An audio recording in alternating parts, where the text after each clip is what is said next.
to be.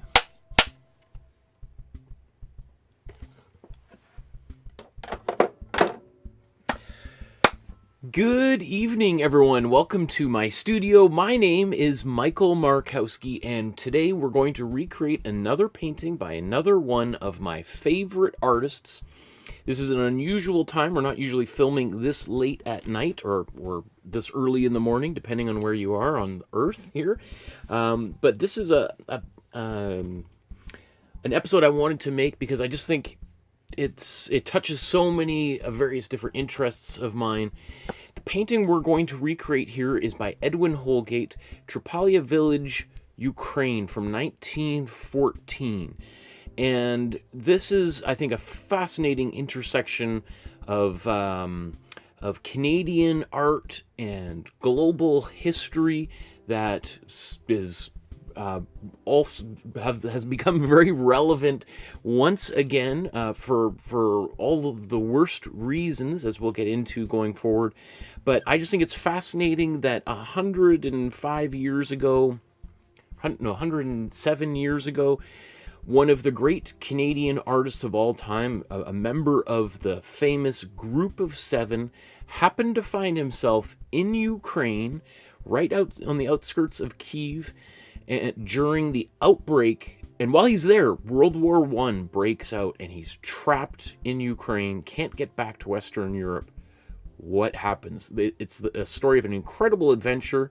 So I want to talk about that as we make tonight's painting. I'm so excited because this is, a relatively straightforward painting, and everything I've been reading about this, the only 4 artworks from this period that survive, they're just totally dismissed.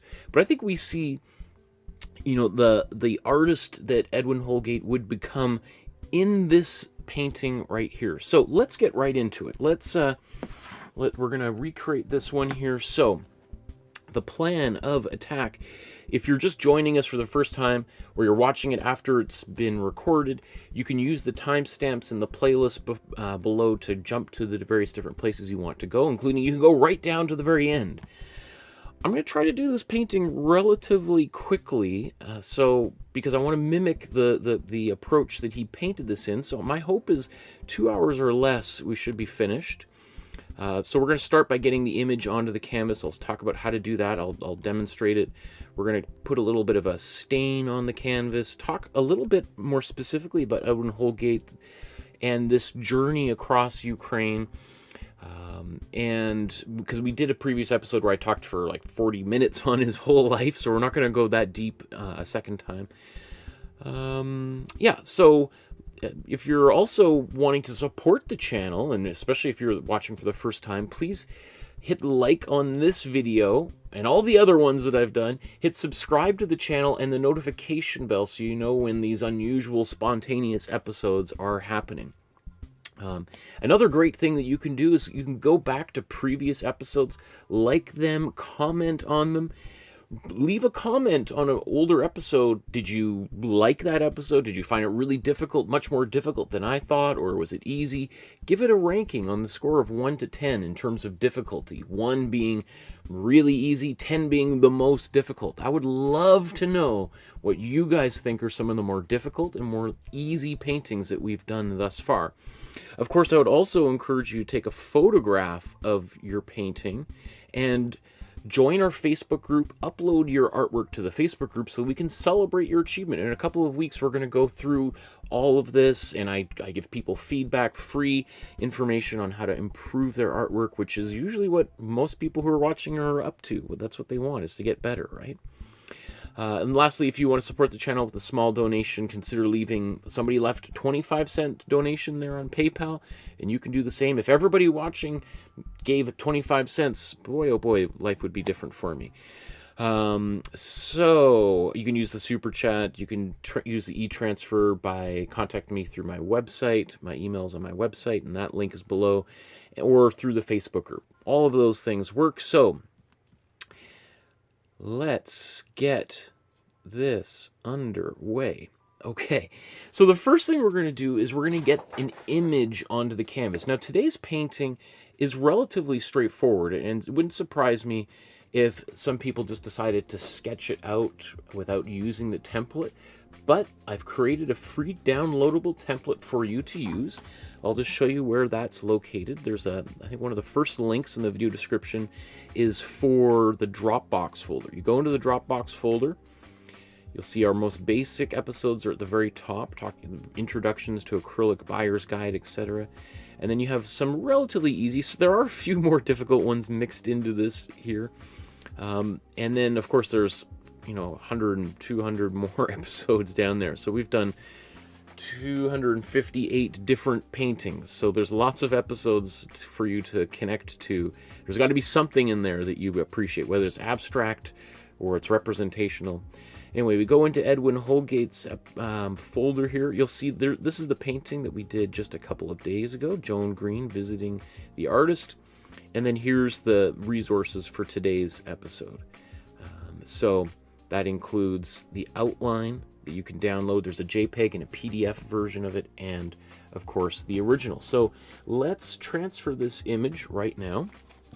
I'm going to be using a 9x12 sized canvas board, which I've also gessoed.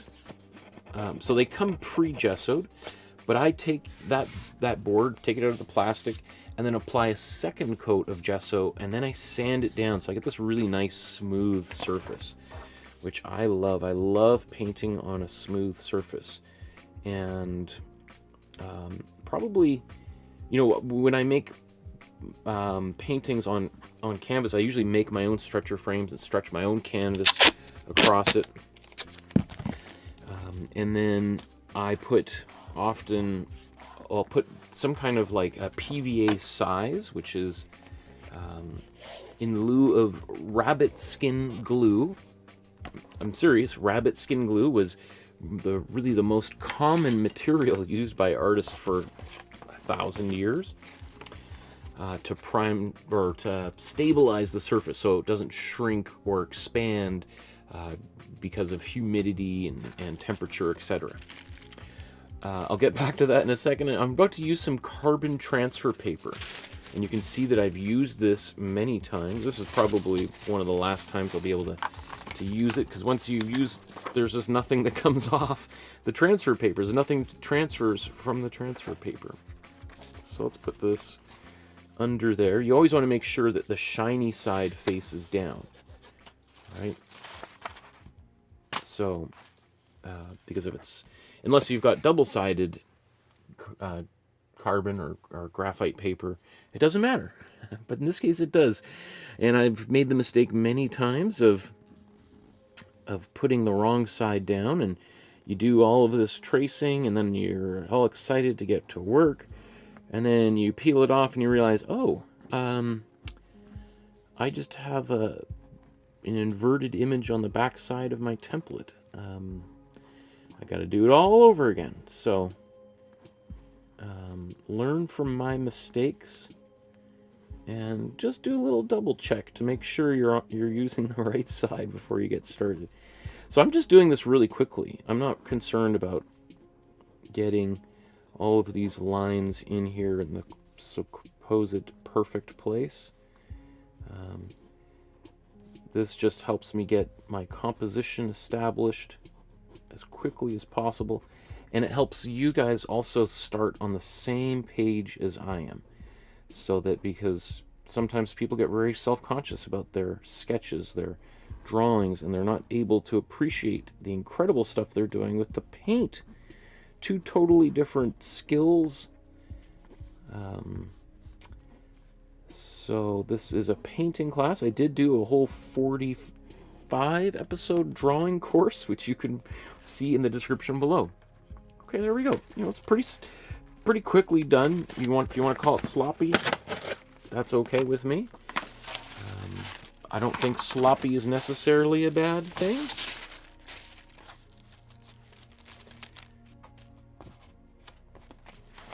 If you're slinging slop, you're probably gonna get sloppy.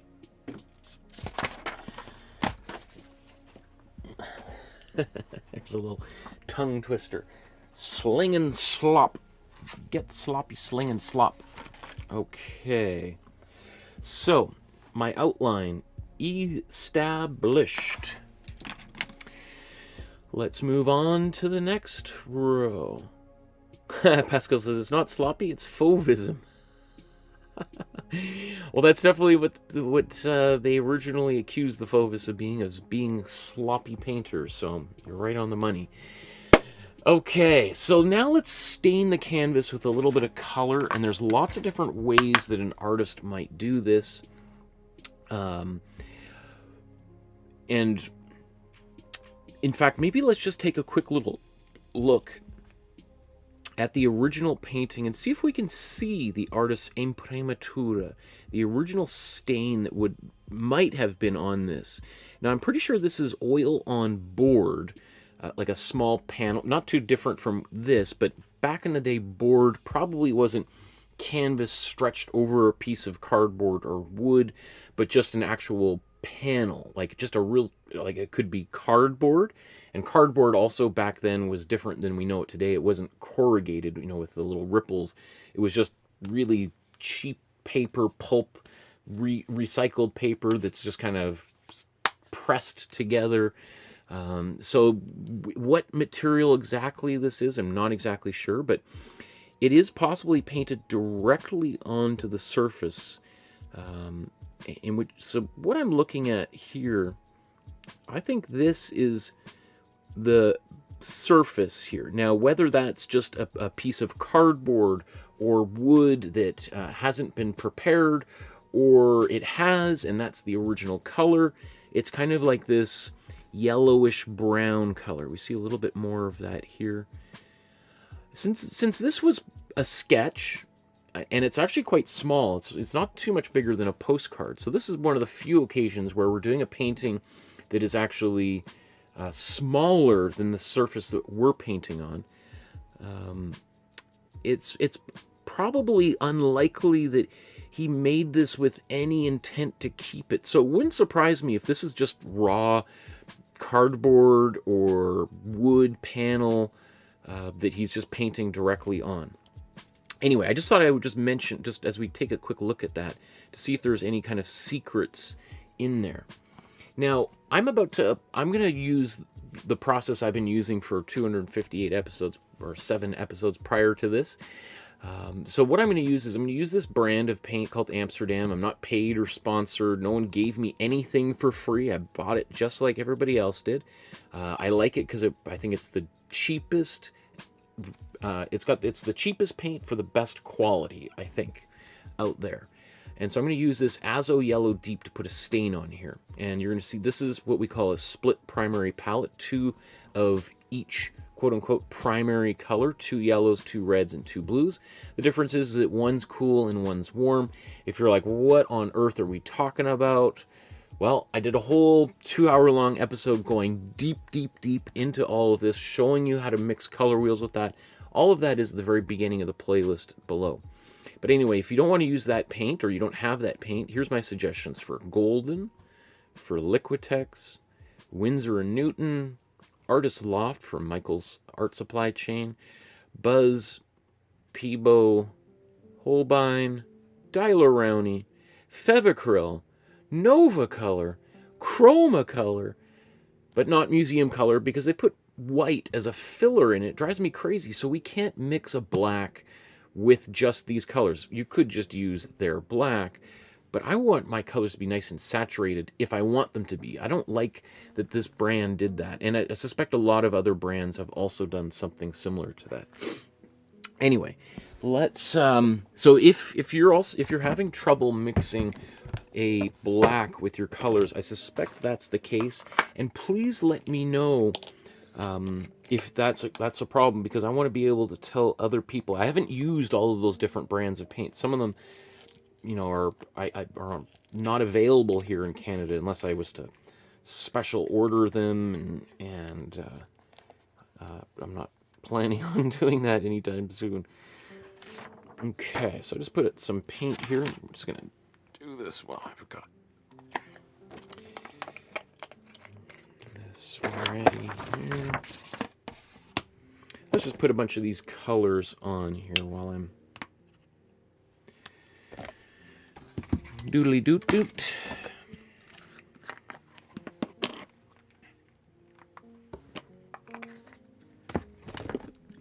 I don't know if I'm going to use all of these colors. So that's why I put about as much paint on my palette as toothpaste on a toothbrush. Because if I don't end up using it, then I don't want to just have a whole bunch of paint going into the trash. And if I do use it, but I'm painting, you know, you see me sometimes here painting for hour after hour after hour, and I don't want to be 5 hours into the painting and have all of this wet paint on there that's now dried up and it just goes into the garbage and I didn't even have a chance to use it. So, I think that's good.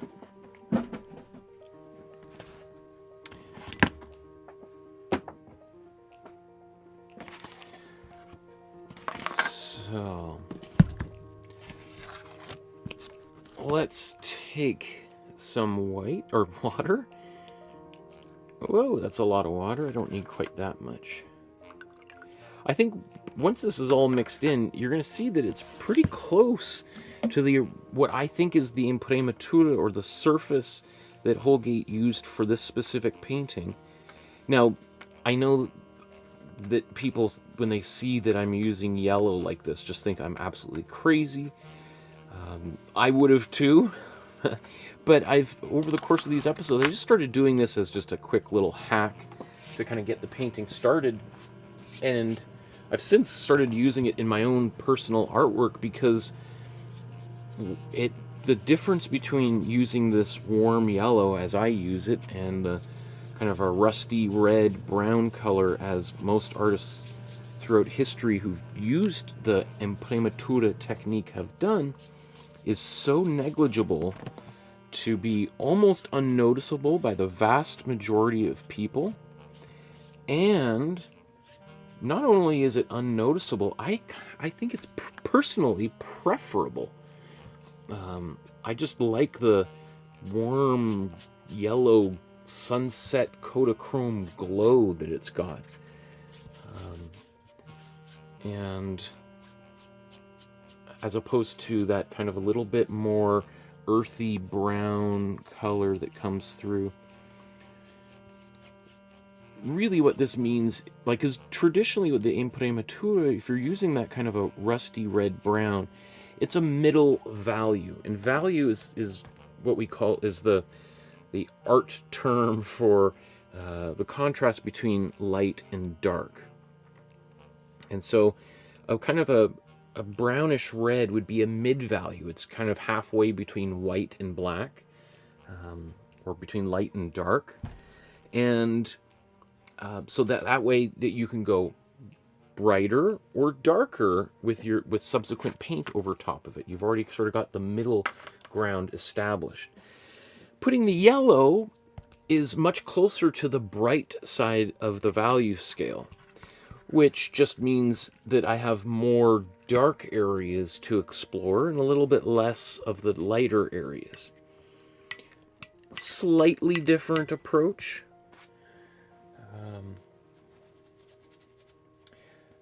But again, I think the difference is so negligible to be really an afterthought, I think. Personally, I'm sure some of my colleagues would argue to the death about this, but I got 257 episodes behind me that seem to show that it works, right?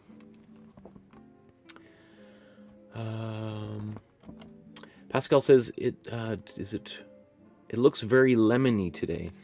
It might look a little bit lemony. There is the color of these. I have bumped the reds up. I mean, 2 years ago I did, so everything is just a little bit maybe more. Well, so it actually should look less lemony for you than. So I don't know. I don't know why that is. Okay, so let's move on here. Let's talk a little bit about Edwin Holgate, and specifically this trip across Ukraine and all the way across Eastern Europe and Asia, all the way across the Pacific Ocean. So,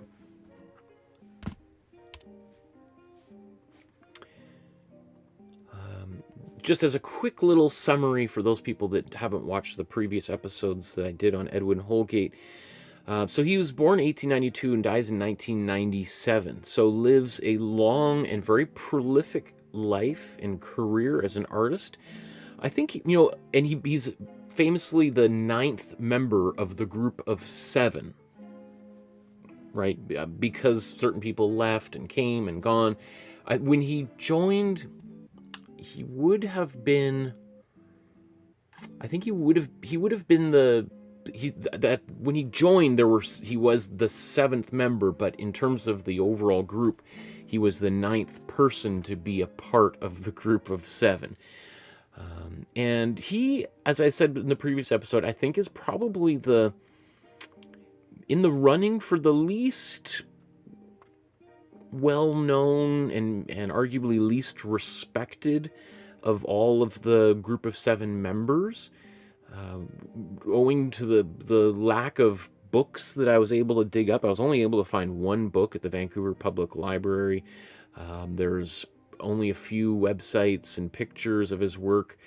The the Art Canada Institute, which has long detailed pages on most of the other great Canadian artists, especially the group of 7, doesn't have one at all on Edwin Holgate. So it's just kind of strange, because I've really fallen in love. I've liked his work for a long time, but as I've been putting these episodes together, just like, wow, how did, like, you know, the painting we made just the other day, the Joan Green visiting the artist, I think is as close to Canada has to the Mona Lisa as anything else. Like, we have all of the hallmarks of the Mona Lisa in this painting here. You know, the background in the Mona Lisa, you have these craggly mountains.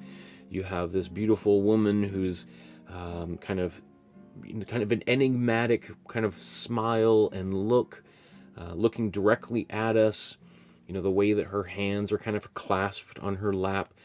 There's a lot of things, you know, even kind of the way that it's framed. In the original Mona Lisa, there's actually 2 pillars on either side. Here we have a kind of a window and then the wall. So yeah, anyway, there's just, I just boggles the mind that he's not more well known than he is. I'm not going to spend really much time on his biography, but I do want to just sort of, I just want to talk about this really incredible journey that he had. Again, unfortunately, there's really not a lot of information on, there's really not a lot of information about this trip, unfortunately. So I'm just going to show you. So right in the center there, we have Trypillia, which is this now a very, very small little village of about 2,000 people that live there currently. And when Holgate painted this scene, there were arguably probably fewer people. I mean, this is the view from the water. I'm not sure what building this is. It looks like some kind of giant monument of some kind. But, you know, I imagine these might be some little houses on the shore. Maybe there are little houses on the hills up here. I don't know, but it doesn't seem like this is a major metropolitan area. However, you know, you can see just right on the outside of Kyiv here, which is the capital of Ukraine. So as we zip out here, we can see it's right here on the Dnipro River. And, whoops, I want to go the opposite way. I want to zoom in. There we go. Now, what is absolutely fascinating, though, about this location, so I imagine potentially, so let's kind of go back for a second. So, Edwin Holgate, born in Canada, in Allendale, Ontario, and him and his family sort of moved to, they moved down to Jamaica, and then I think to Hamilton, and then to Montreal, and he grows up in Montreal, and he really shows an interest in art at a very young age, and eventually, he studies with a number of important artists. William Brimner, who we talked about the previous episode, who was responsible for teaching a number of other great Canadian artists. And Brimner himself had studied with Bouguereau in Paris, so had this very a fairly good, what would you call that,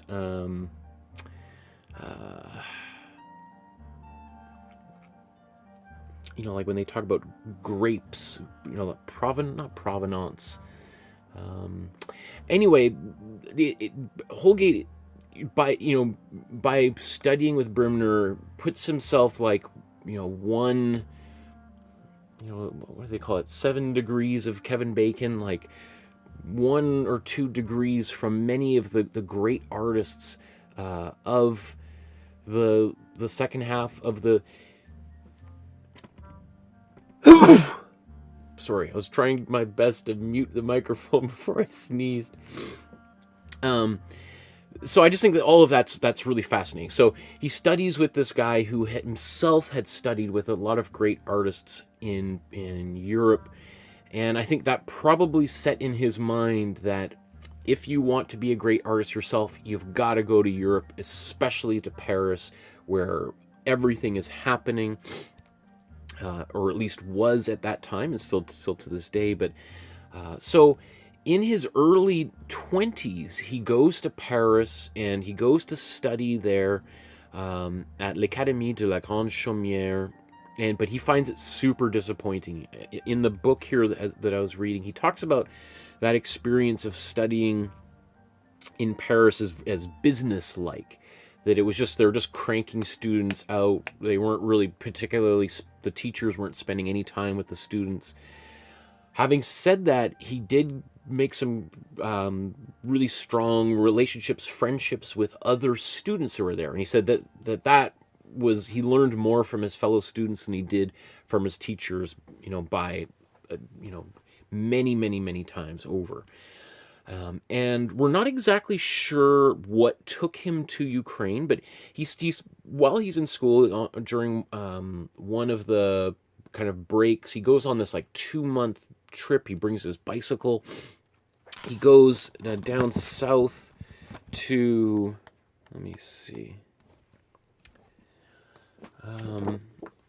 He goes to Dijon, which is a beautiful city. If you've never been to Dijon, it's more than just mustard, although you got to go see the Grey Poupon factory, or like it's like a tasting room.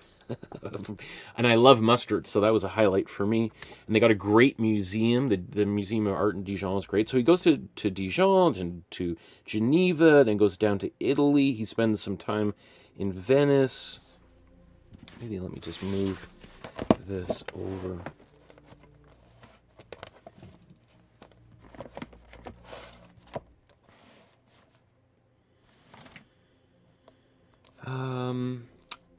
And one of his kind of big idols is Whistler, and you may recall Whistler, is a very important American artist, most famous for painting the picture of his mother, Whistler's mother. Although that's not what it's called. It's like Study in Black and Blue or something. Anyway. So he spends all this time, he goes to Florence, and he's looking at the Michelangelo sculptures. He's really immersing himself in classical art, right? The great Renaissance paintings.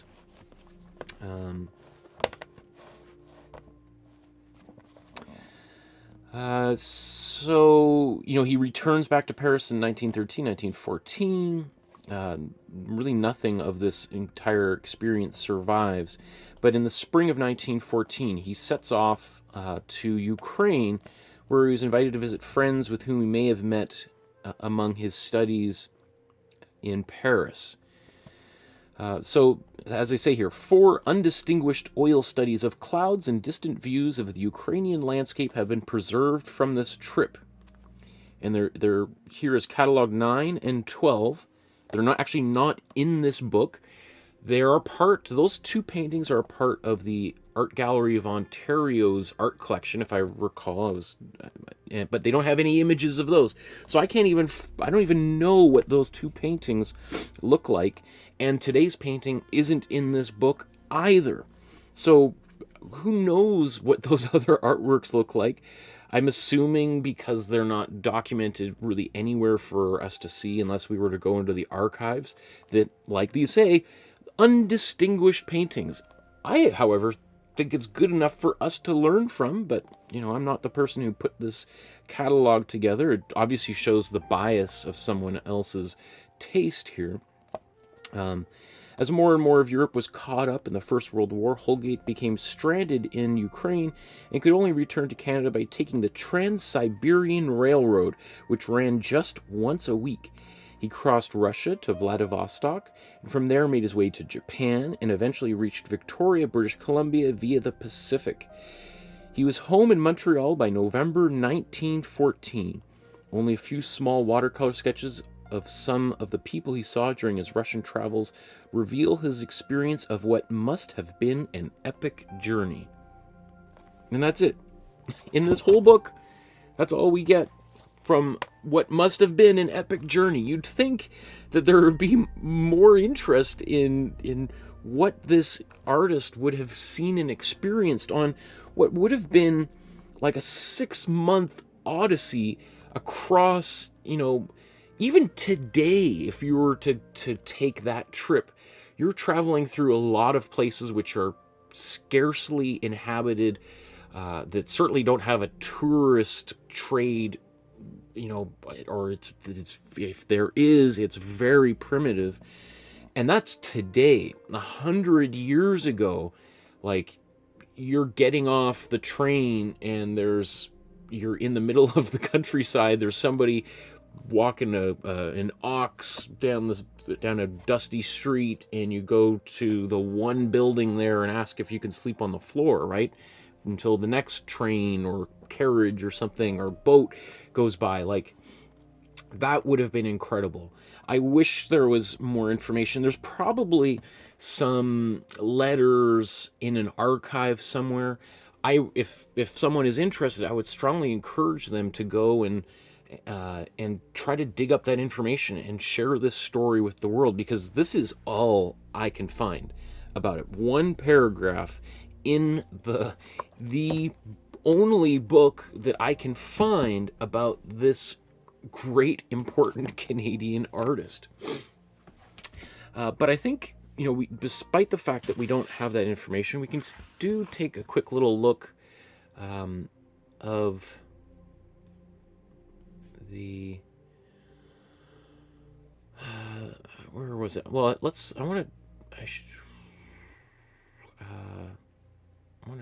look up the Trans-Siberian Railway. I just find this kind of stuff fascinating.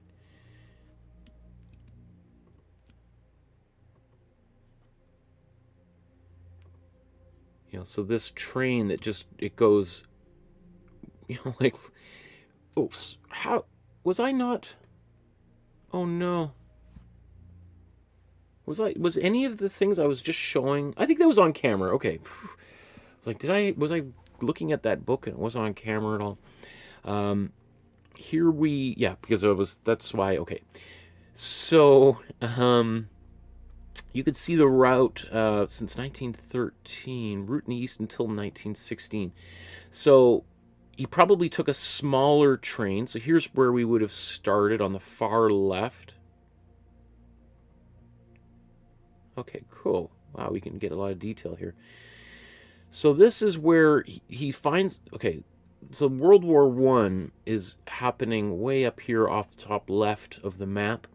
He finds himself right over here, or right here, there's Kiev. So there's just no way for him to go west to get out of Ukraine to get back to Canada. So the only way for him to go is to go right, to go east. So I'm sure looks like maybe he took this train, probably went up through Moscow.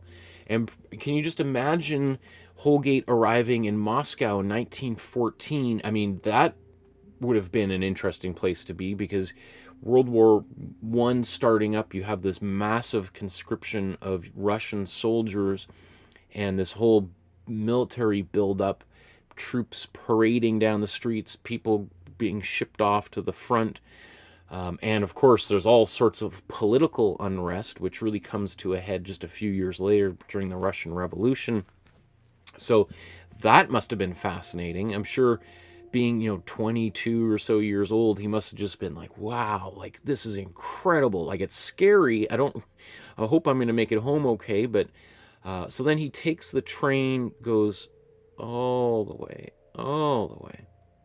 I mean, and Russia is a gigantic country.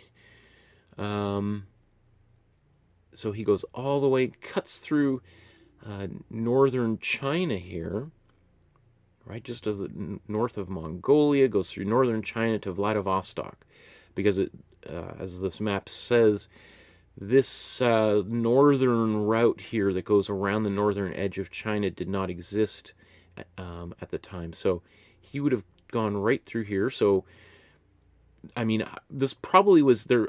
Who knows where the borders were between China and Russia at the time? Maybe this was Russian territory. I don't know. Anyway, he gets on a boat here, Vladivostok, sails across into Japan, and so again, can you just imagine arriving in Japan 100 years ago and experiencing that culture, which was sort of opening and closing to the West. I'm sure he probably picked up some cheap prints at the time. Maybe he got some early prints by some of the great Japanese printmakers at the time, like Hokusai. Maybe he had a couple of those in his back pocket as he gets on a boat from Tokyo and sails all the way across the Pacific Ocean to Victoria, British Columbia, goes from there to Vancouver, takes the train all the way across back to Montreal. And just taking a train from Vancouver to Montreal, which I have done myself, in and of itself is an epic journey. I just think that is super interesting. And I wish that there was more information about that. So again, please, if you're interested, go and dig up some of that information, find the archives, tell the story to the world, so that what I'm saying to you now, I'm giving you all the information that exists about this journey.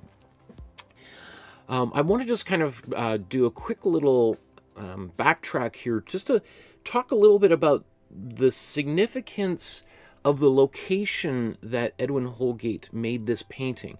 So Trypillia what was a very small little village right on the edge of the Dnipro River, which is this massive river that runs right through the middle of Ukraine, really kind of splits it in half, north and south. It's how,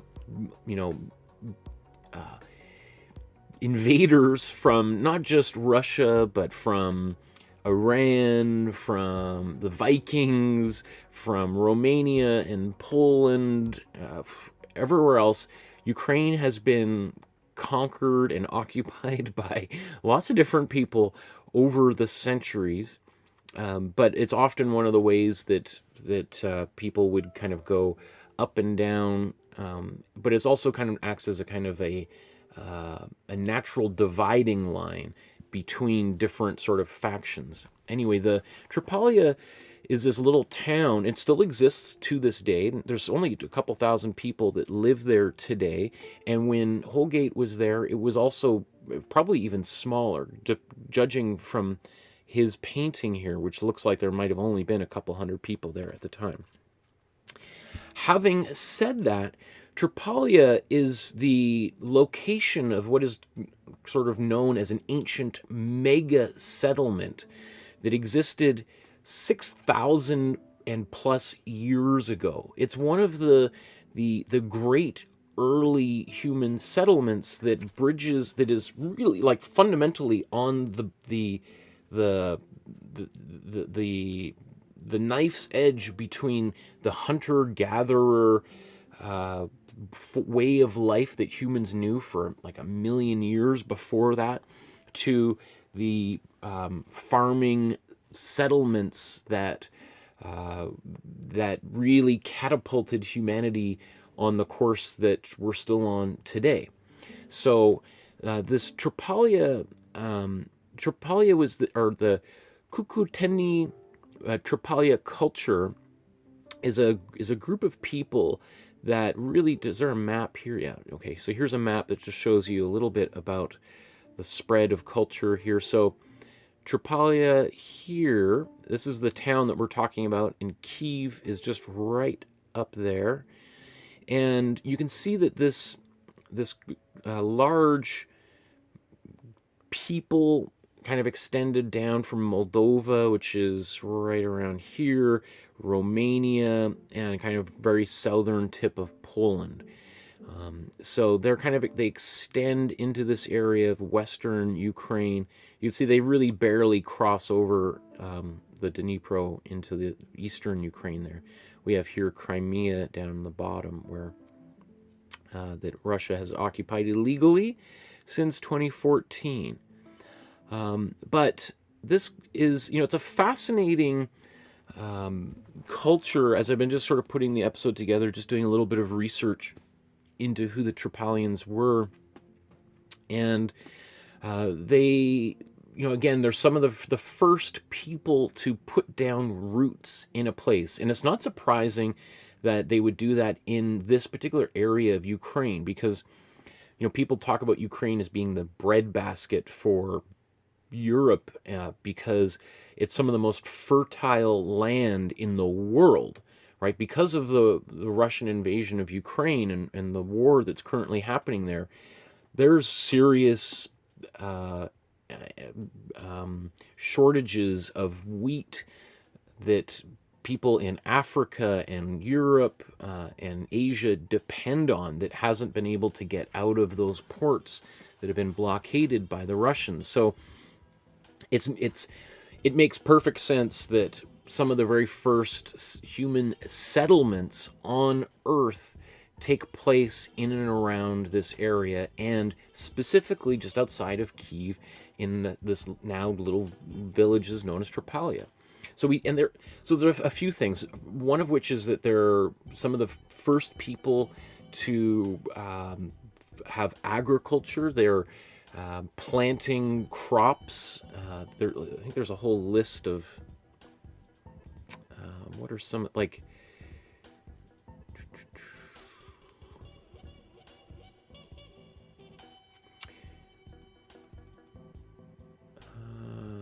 I know there's something in here.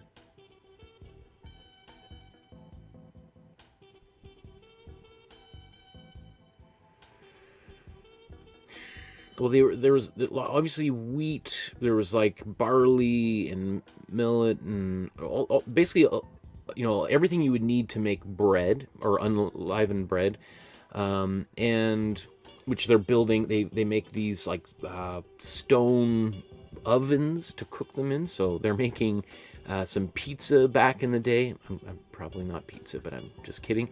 They're also, some of the first people to really build more permanent structures.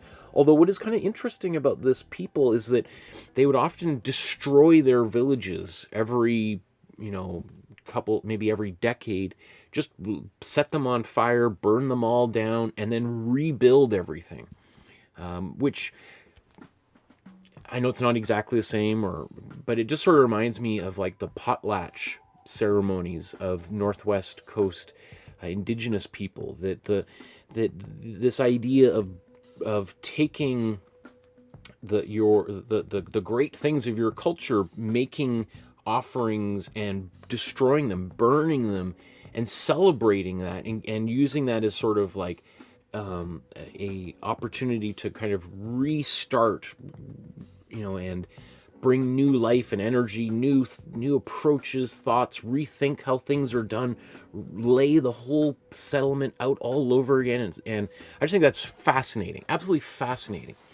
The other thing too about this culture that they're big in is really as animal husbandry, which is really the breeding and the selective breeding of animals to produce certain particular kinds of traits and to domesticate things like cows and horses potentially, as well as goats and pigs. So which is very different than that hunter-gatherer approach to life that most people had known for so many years. They're also some of the first people to make sculptures, to make artworks. Obviously, back in the day, art was produced for much different reasons than I'm about to do right now. A lot of it is based on, religious, spiritual, has religious and spiritual uses, significance. They were also some of the very first people to make clay pottery, so they made some huge advancements in ceramic production. They made obviously kilns to bake the clay, but they had spinning wheels. I think there's some information about that here. I think we just have some of their pottery, but some of these whatever websites I've been doing as I put this together. Here's depictions of some of the buildings they made. It's just pretty remarkable that this is what humans were making 6,000 years ago. It's probably better than I be able to do. So here's some depictions of these pottery wheels. They got a stick and kind of like some sort of hub that it can spin around on. Again, this is just incredible that people were able to put all this together back in the day. And at one point, it's believed that Trypillia, the Trypillian culture in this mega city just outside of Kyiv, there were somewhere between 20 to 40,000 people living there. You could imagine that if you were part of some hunter-gatherer tribe and your whole life is kind of about picking up and moving maybe every day or every few months, and then you come upon what can only be described as like a city or a proto-city, as they would as described here in the literature. It would have just been like El Dorado. You're walking in and you're seeing buildings that are these that are clearly made to last for more than a few months, for decades perhaps. That would have just been absolutely spectacular.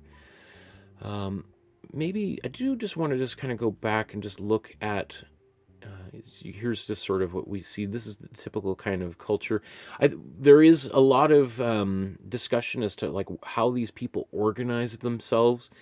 It's believed that they were kind of basically an anarchist kind of society in which there really wasn't a ruling elite, that everybody made decisions together in like a flat, as opposed to a vertically oriented society. As the culture did progress, it does also become one of the first cultures to have stratifications within society, but still never had like a ruler, a leader. Everything was kind of much more expansive. There's, I think, some disagree. There's one ethnographer who suggests that they were a matriarchal society and they were entirely peaceful, and that they're sort of this early example of a different direction that humanity could have gone in, but that's all been mostly refuted. So here we just see some of these artworks, these vases, early ceramics that have survived, and early sculptures.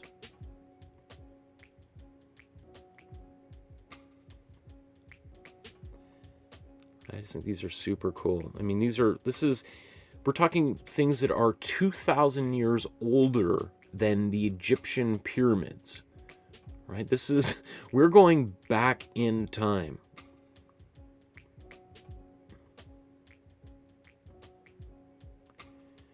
It is also interesting, just some of these motifs that I see here, some of them do remind me a lot of West Coast,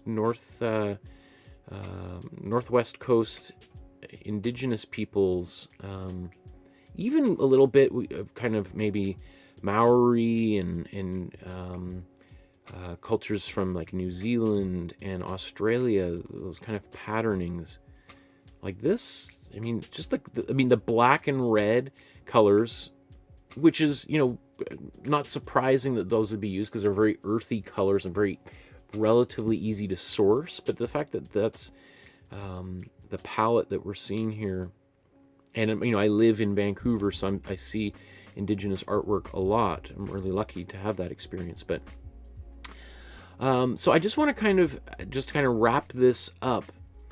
I'll post a bunch of these articles here, but the really sad fact of what's happening in the world right now is that Russia has occupied 20% of Ukraine, and many of the great historical museums in Ukraine are currently under Russian occupation.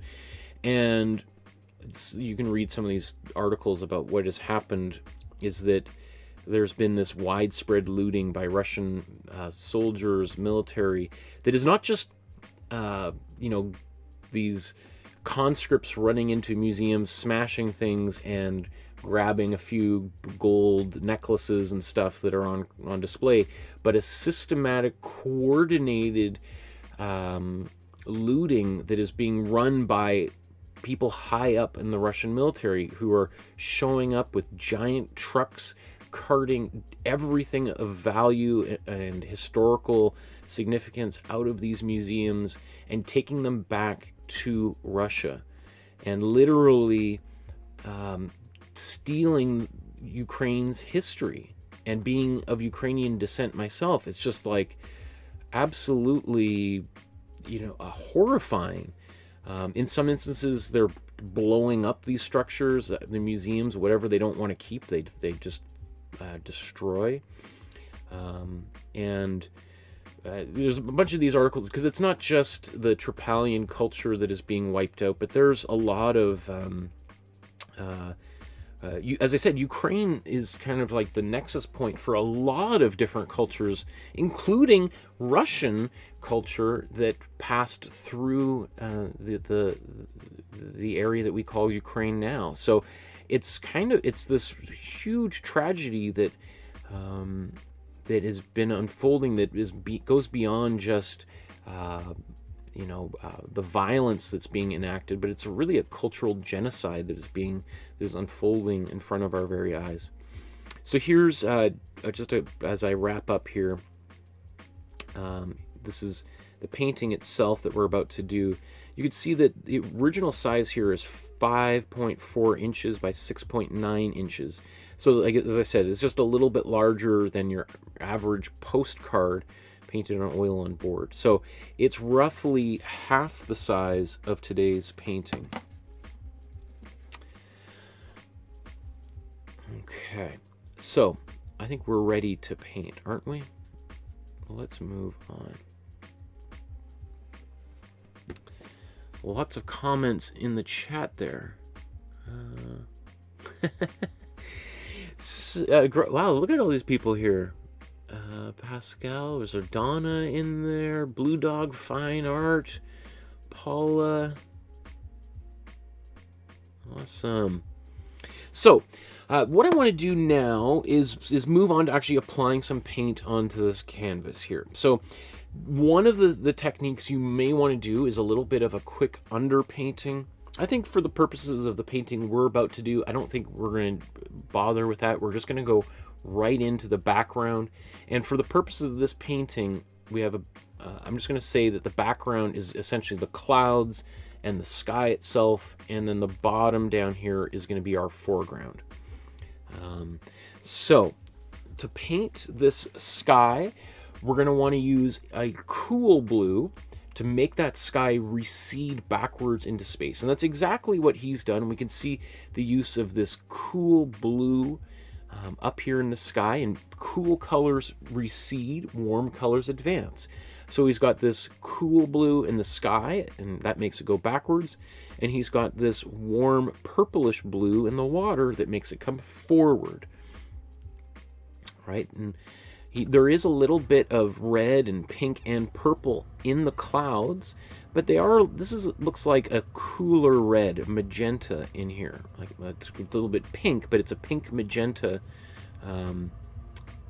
there. So to get started, let's take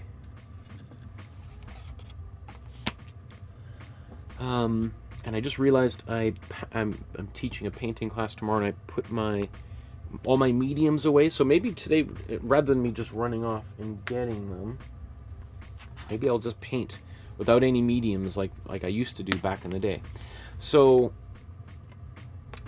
let's put these side by side, actually.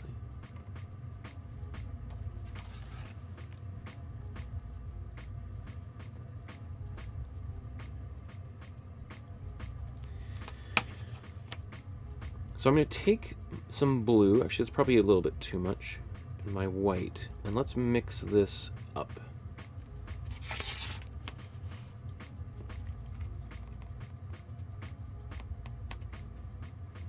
In fact, I'm going to take all of this white out of here.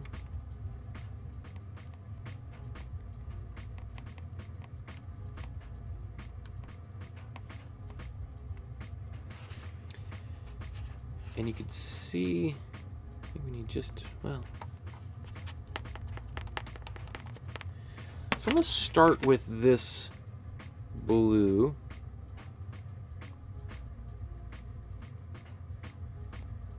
Down here. I'm going to paint this in pretty heavy and thick.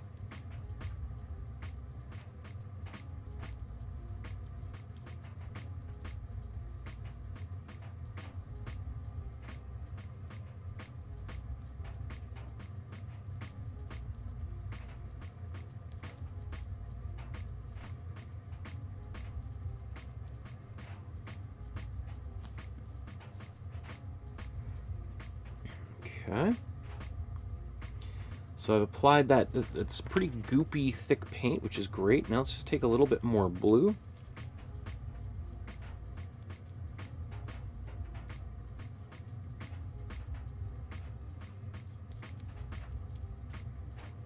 And just kind of blend that in and up. Let's get a little bit more blue on here.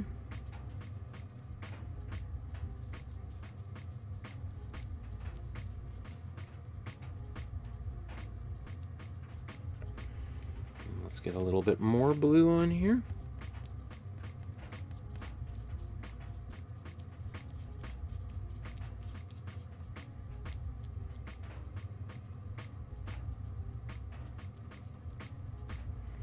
And then let's get lots of blue on here. That might be a little bit too dark, but that's okay. Because I think as we start blending this in, it's probably some white will get up in there. Okay.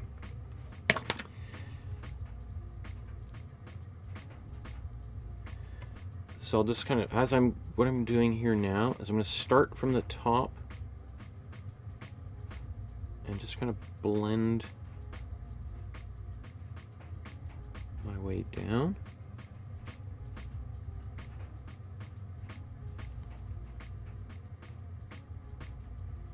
Now you kind of need to there needs to be enough paint on here to make that happen. If we're a little bit thin on the paint, we can't quite get that blending to occur quite as kind of seamless as this.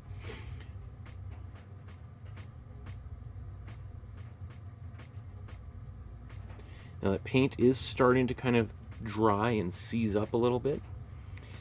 Let's just see how that looks. It looks maybe actually that there might have been a little bit of cool yellow in that blue, which gives it that slightly more teal quality than mine. But I'm going to leave this like that, and I think I'm just going to go forward. I'm not even going to bother, sometimes I do this and then I decide, you know what, I'm going to save it, maybe come back. Maybe I will, but I'm going to see if we can just kind of go with it and just keep going and not get too caught up in making it perfect. Okay, so I'm just going to clean this brush off. Remember, he's doing this as a very quick little painting, so he's not really farting around too much here. Let's now take... let's mix a black. I'm going to take my cool blue, and my cool yellow, and my warm red.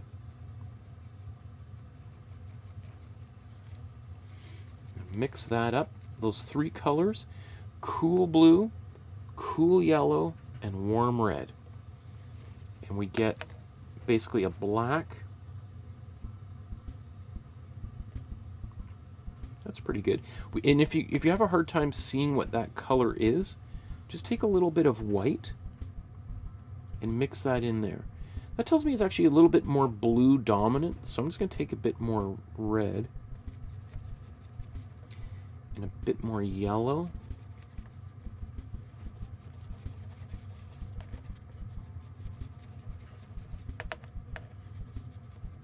Now let's do that again. There we go. That's a gray. About as neutral of a gray as we can get. So the reason I just mixed that up is because I want to be able to get some of that gray in the clouds. I'm probably going to stick, I'm going to go just to a slightly smaller brush, but I don't want to get too small. He's painting this painting quickly, and even then, is that too big?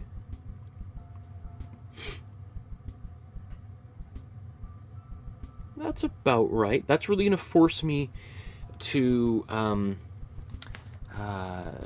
really not get too worked up into the details. So let's take some white here. And it does look like, as I look at this painting, there's a bit of yellow in here, doesn't it? It's just a little bit of a slightly... Oh, so let's take a bit... You know what? Let's start with a bit of yellow. Let's take it. I was gonna say maybe I'll paint with the white on its own, but you know what? Let's take some of that yellow. And let's just start painting this whole thing in here.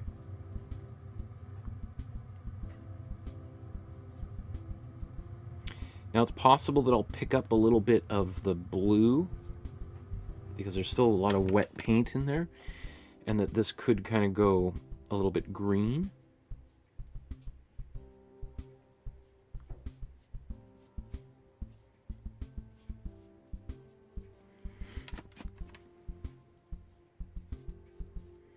If you're worried about that, you can always just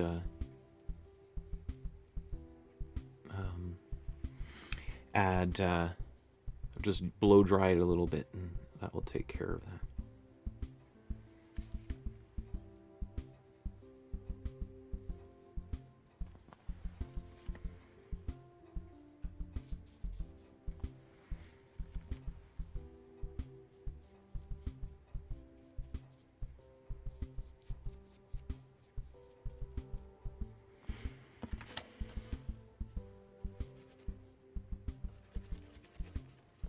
So this will, because I'm using a little bit of this more yellowy paint, it will allow me to potentially go back and add a bit more just pure white into this paint to give some real poppy highlights on there.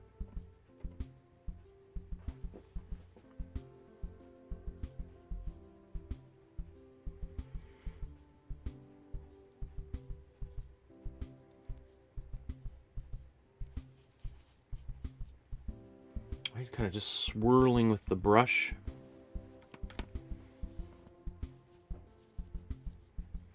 Right, a little bit of that blue just got on my brush. That's okay.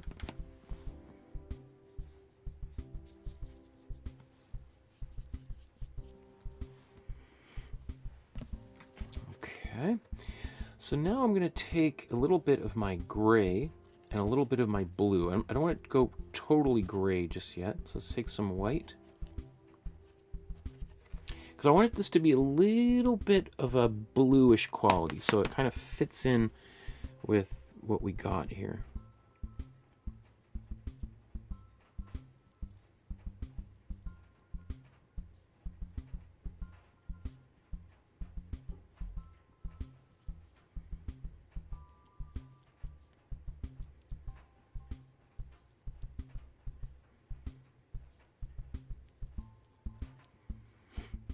And I challenge you to see if you can leave a little bit of that yellow coming through this painting.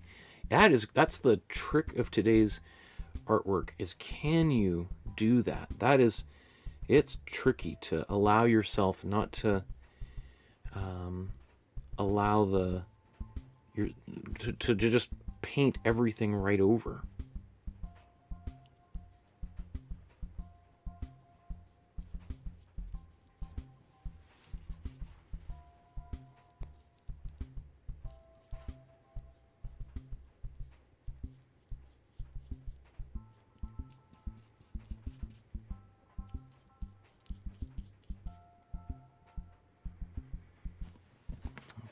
As I get further down at the bottom, I'm going to put just a little bit more white and blue in here, just to make it slightly more bluish.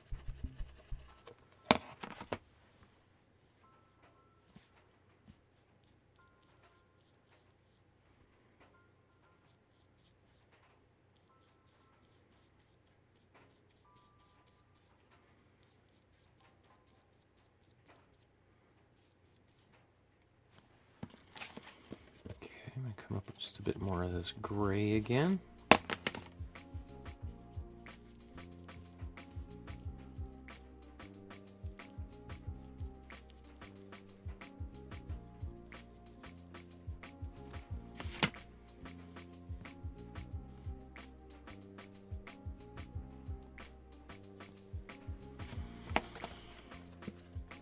Okay, let's get a bit more gray in here.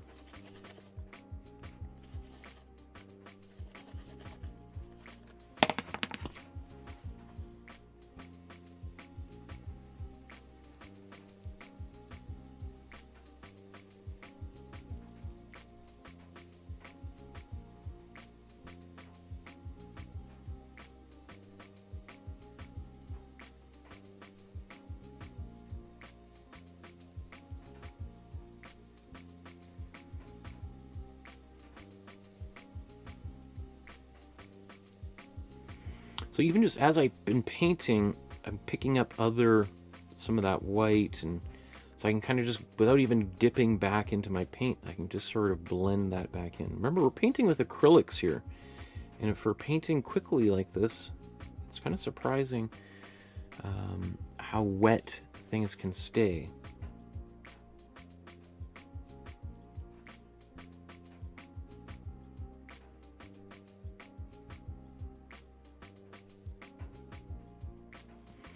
So I think down there, I'm going to go down to a smaller brush.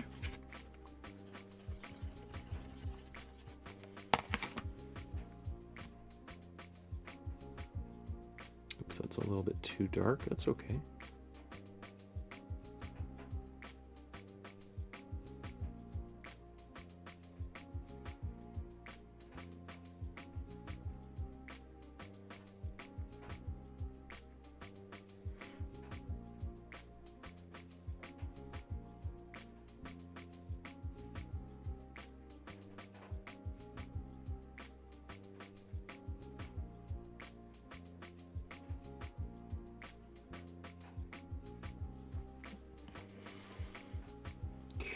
Okay.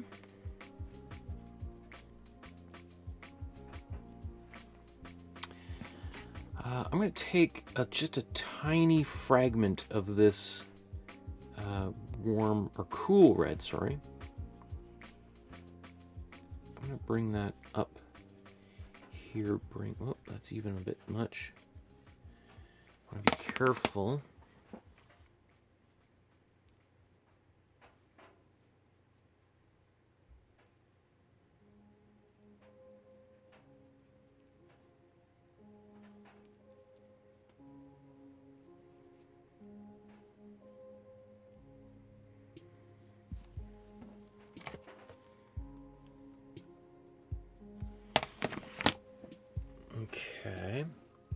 I think that's, I don't want to put too much more of that. Well, actually, maybe I just noticed another little area.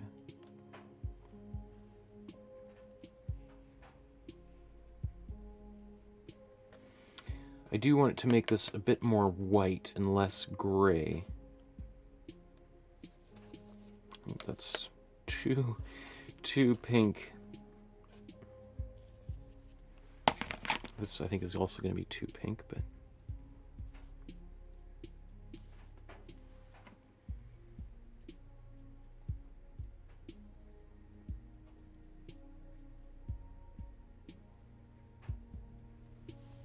Okay. So because that's a little bit too much, I'm just going to wipe that paint off. And let's just take more white.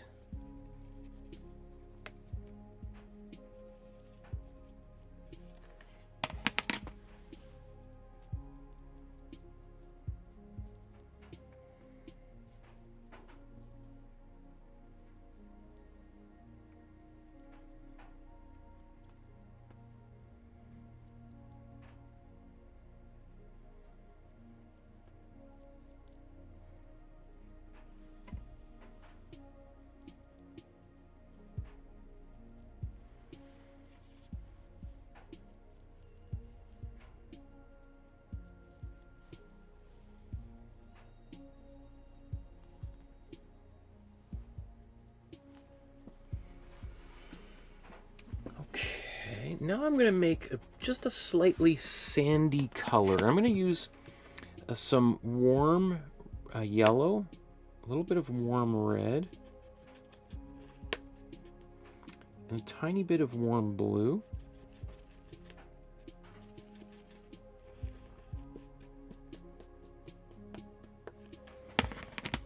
And I'm just going to wipe that off. Get some white on here. So I just wiped the paint off my brush, and I think that might be enough. You can see there's enough paint still in my brush.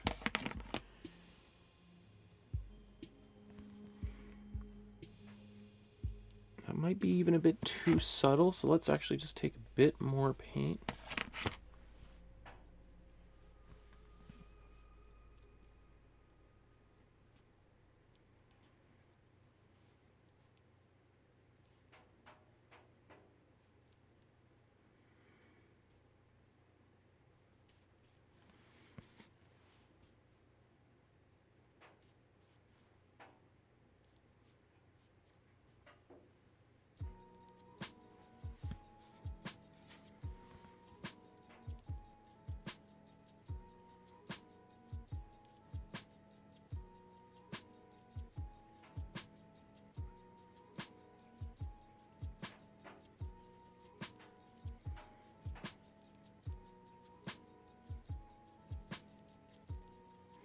So once I've got those sort of blobs around, then I'm just going to kind of go around and incorporate them and see if I can just blend a few of these in here.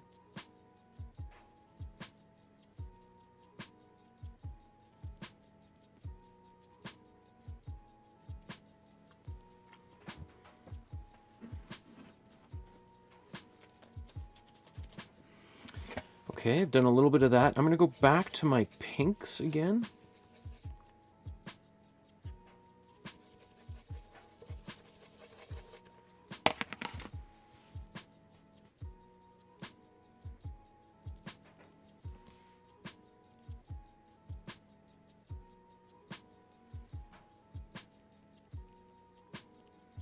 So that kind of makes things go just a little bit more peachy.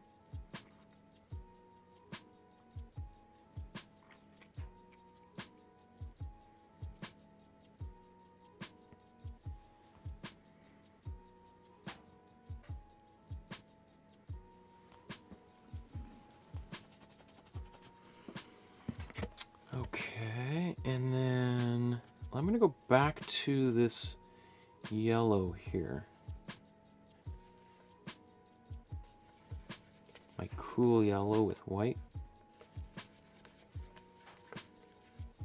Notice I'm not painting with big gobs of paint anymore. Now I'm just sort of brushing this in, and this is going to sort of just incorporate some of the sticky paint. Maybe I almost did too much blending in there. You can see he's not doing a lot of it.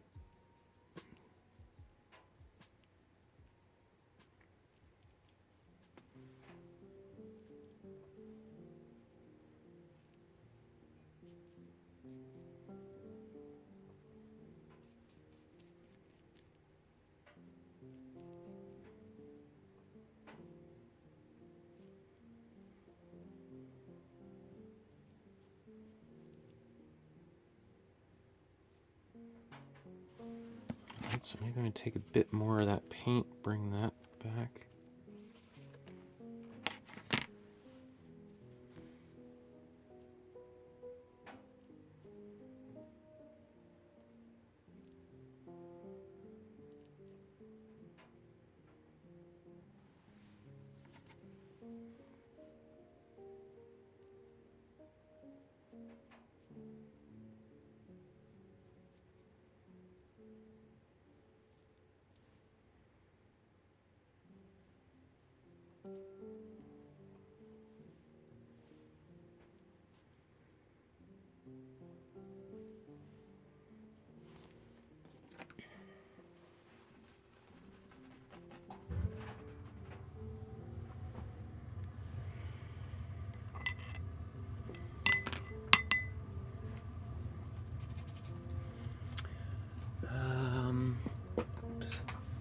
Drop my paintbrush. There we go. Where was it? Oh, I want to just get this.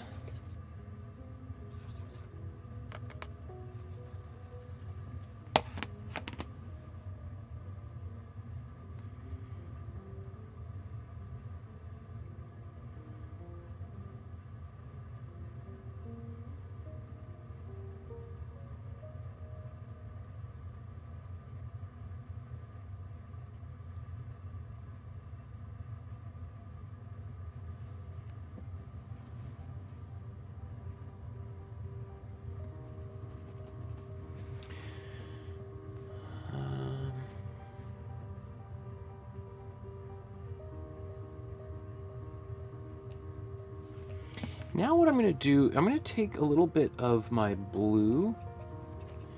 I'm just going to get that on my brush very dry. Right, so there's very little of that paint on here. And I just want to kind of soften.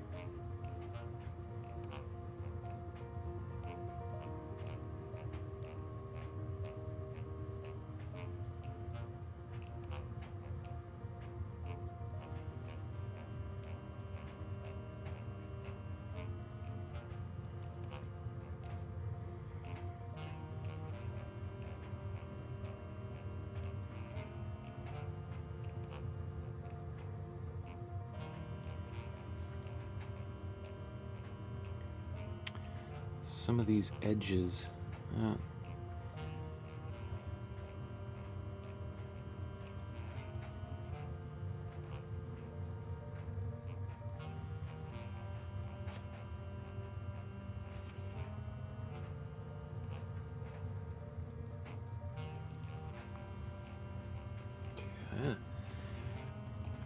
Didn't quite work well right there. It's okay.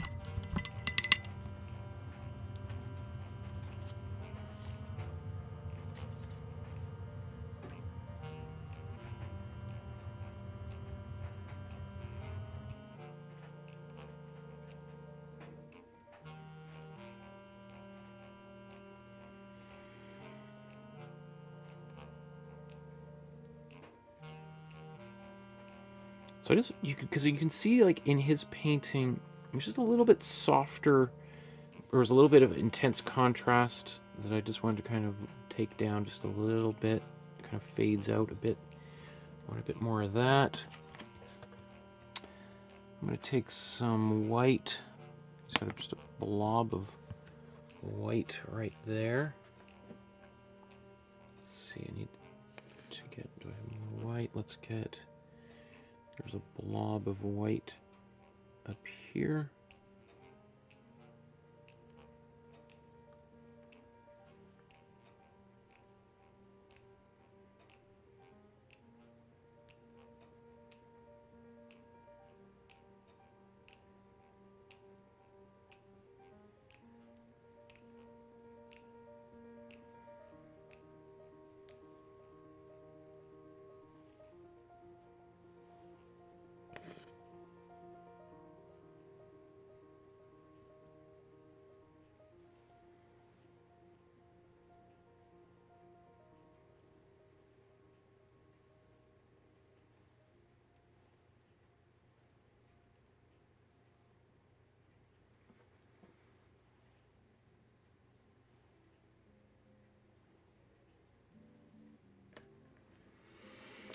Okay, and then lastly, to finish this off, I'm going to go back in here with my grays.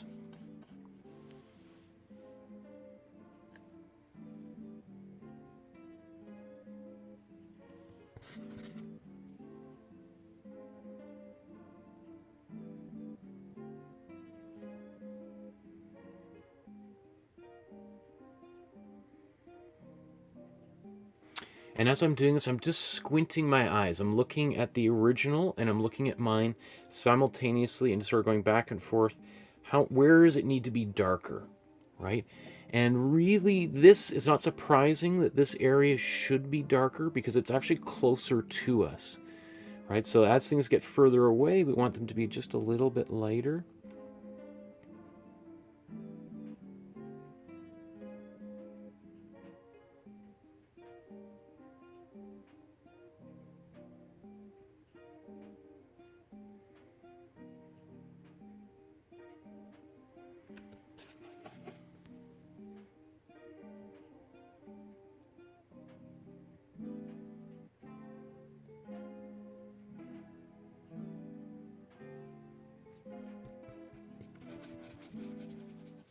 Just getting...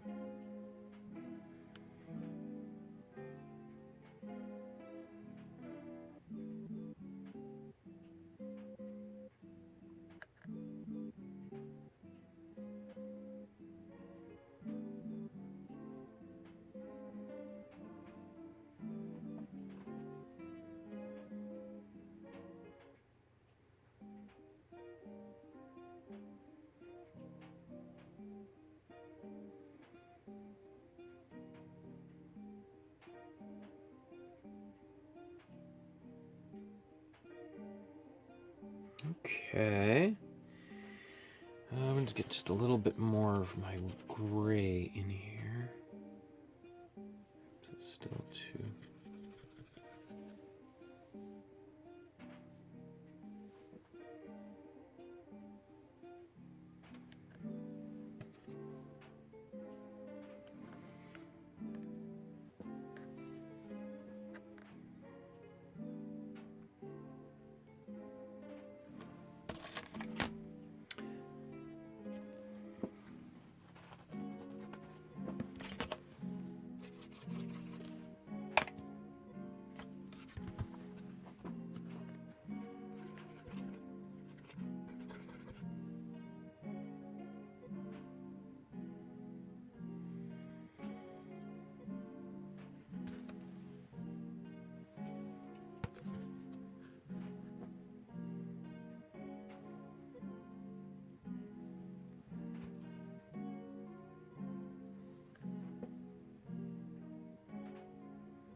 So I'm just kind of faking out these little bits of, I don't know what that actually is, but maybe Imprimatura showing through, or...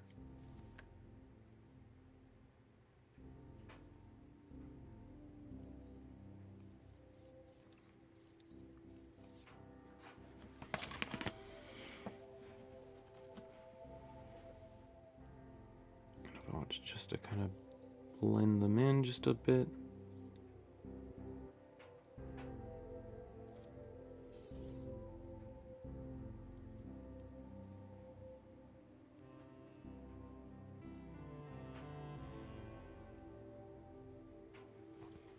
Okay.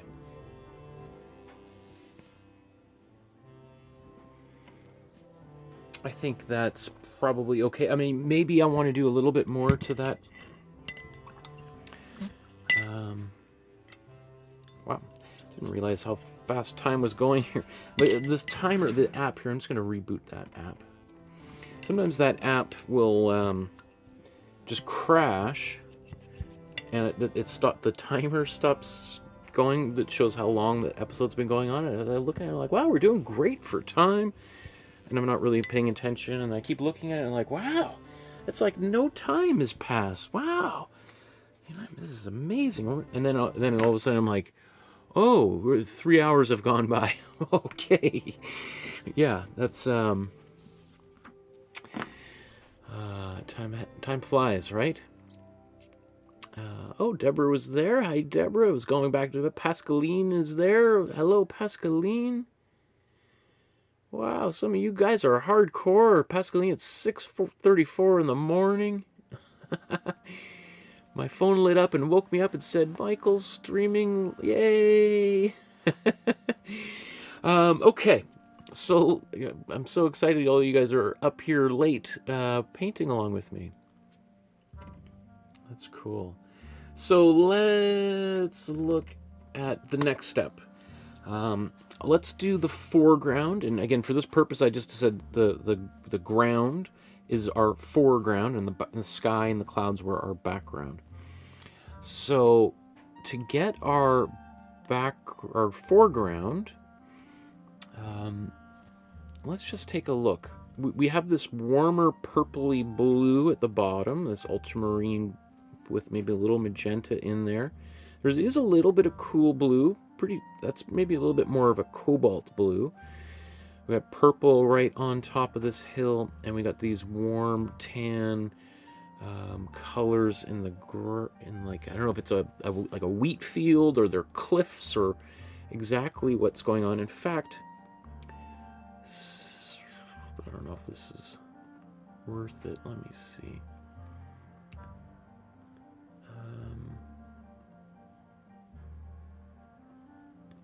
I wonder if we can just drop. I wonder if we'll be able to see the opposite side. I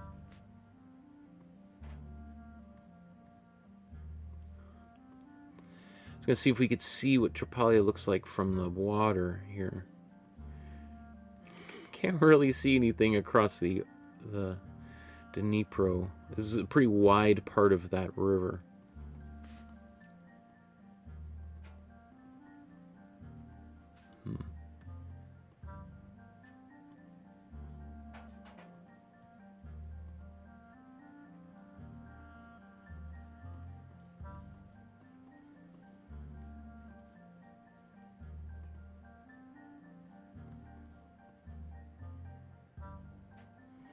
I mean, that's looking down towards the area that we're painting.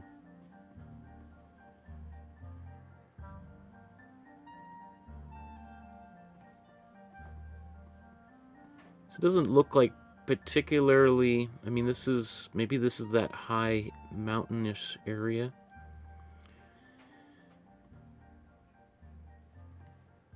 That does look higher, hey?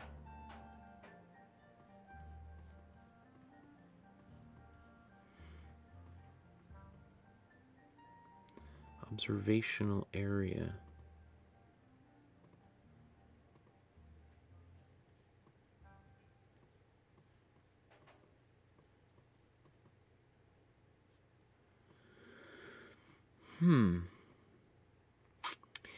Doesn't look like, I mean, it's you know, just as I'm just looking here, it's interesting that the Kyiv Regional Archaeological Museum is must be like right there, particularly important kind of historical site. It's hard to believe right now there's just burnt out tanks and crashed helicopters all over this landscape. Anyway, I just thought maybe we would be able to see a view of what this looks like from the other side, and if these were cliffs. It is possible I couldn't see something from anywhere. Like, we could do an image search, but we could be here all night long doing that. So, instead, let's mix some colors. Where's the top of my palette? I put this black line on there so that I can easily identify where top and bottom is, but clearly as the painting goes, it gets a little bit crowded with other colors. So, what should we do first? I probably want to work on these areas here and then work forward. So we've already mixed this color that we can use for our kind of, I don't know, more sandstone-ish like area, I guess, potentially. And let's just mix it again because we'll need a bit more. So this is our warm yellow, a little bit of warm red. and then some warm blue. So it's mostly warm yellow. The reason we put a little bit of blue in there is it will keep it from going too peachy or orangey. We want it to be a little bit more on the brown side of things. So a bit of blue will turn the orange into a brown. It pulls it towards the neutral core. Now that's not bad as it is, but I think I'm just going to start out with a little bit of white in here, because the white's going to maybe push it back. I'm debating whether to add a little bit of black to make it a bit gray. Yeah, I'm going to take a bit of that black.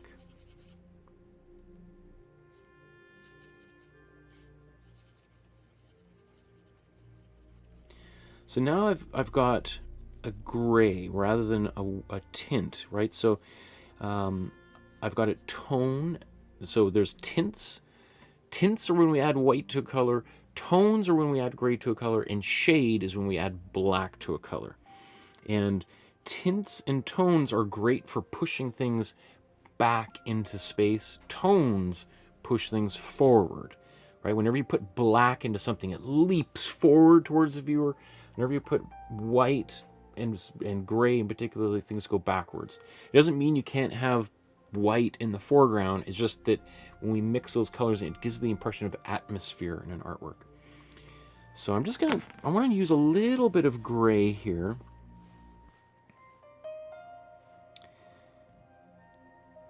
To make this area just a little bit further backwards in space than the rest of the painting.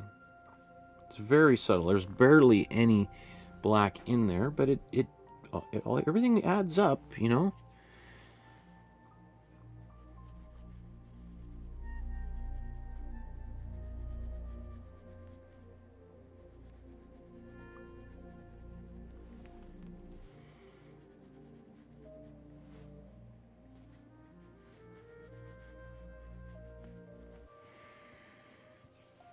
It kind of looks like this monument is also using this slightly more grayish brown. So put that there. In fact, you know, I maybe could have even gone a bit darker.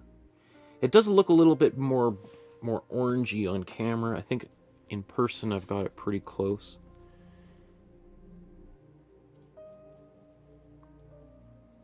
Okay.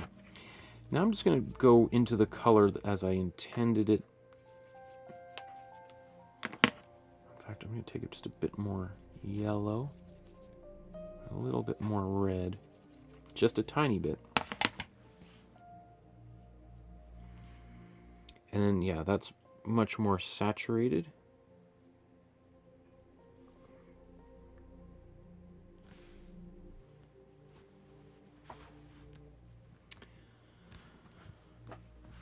Not really many other places for this, is there? But that's okay, because I'm pretty sure that's intended to be in front of everything else. So that's kind of a nice bit more of saturated colors right there in the foreground.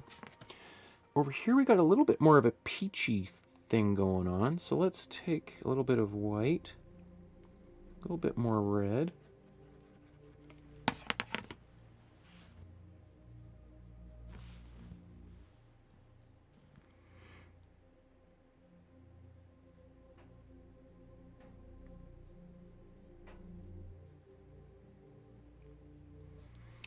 Brushing a bit of that around.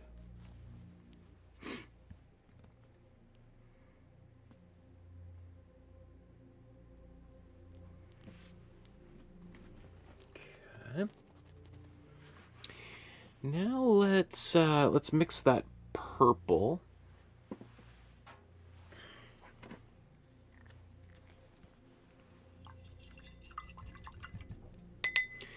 Emerson says, wow, a late night stream. Excellent. Cool. So let's mix this purple. Now, we could make it kind of pretty subdued. As anyone who's watched me for a while knows that I love my saturated colors. So I'm almost inclined to use that. You know, we have that purple in the bottom left corner that would be pretty bold if I painted that like that. But let's just see. I mean, I don't know.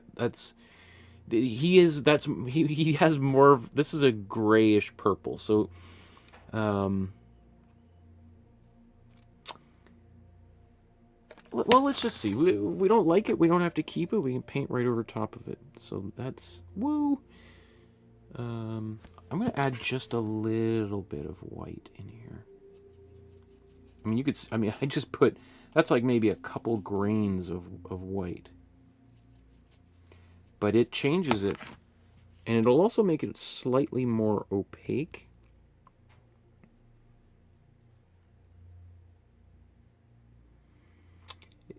It's being modified because I'm painting over top of some wet paint here.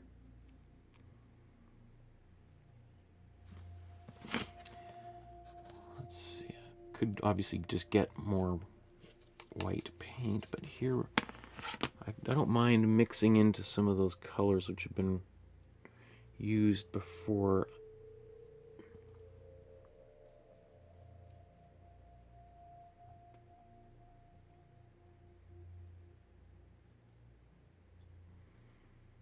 Actually, I'm going to paint some of this back here. And maybe once that dries, I'll be able to paint a bit more of an intense purple on top of it, perhaps.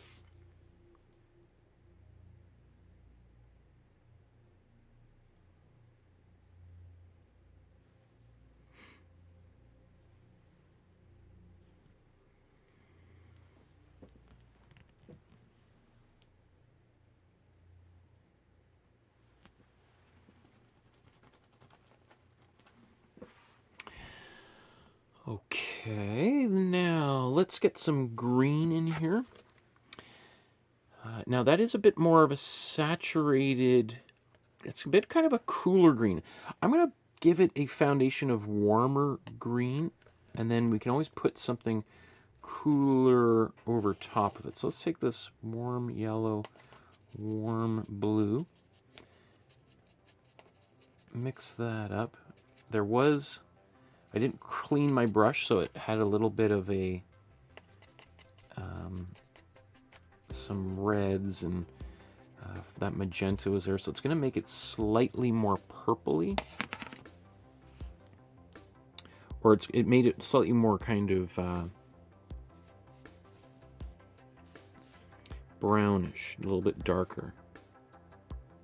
Anyway, I'm going to paint this in here.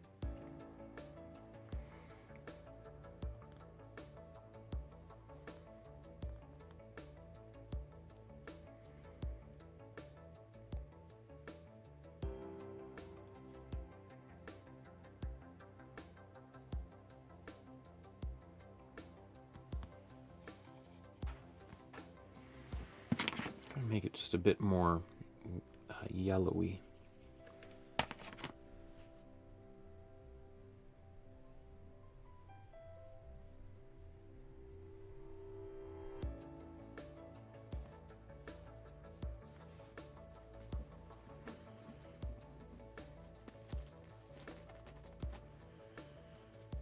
Okay.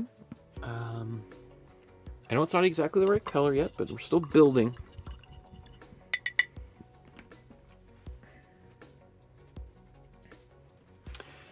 Let's, I'm gonna make, I need some more white here. I'm just gonna take this tan color that I had here, and just gonna add a lot of it to white, so.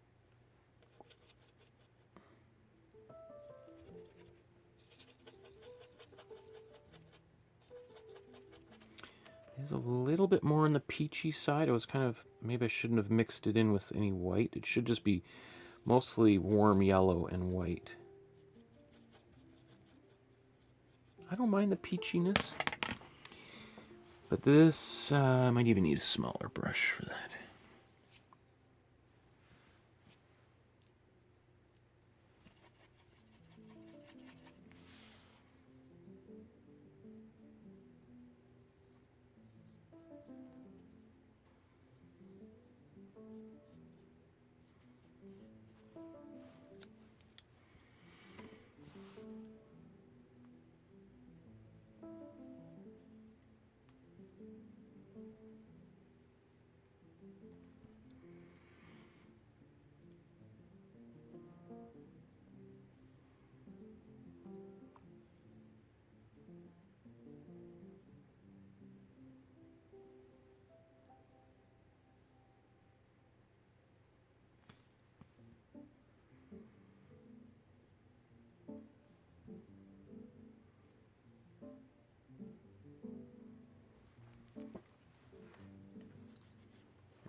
Okay.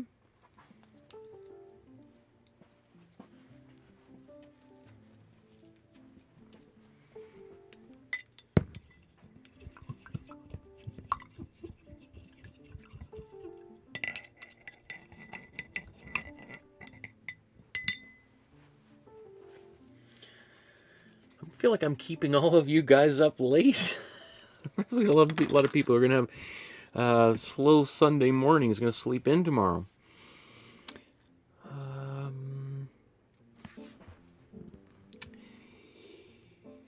I think what I'm going to do now, I'm going to quickly blow dry this so that, cause I want to put that water in probably, if not the last, one of the very, very last colors. So to do that, I want all of this stuff to be kind of dry, and I still want to actually go back over top of this with some other green and purple. So this will just allow me to speed that whole process up.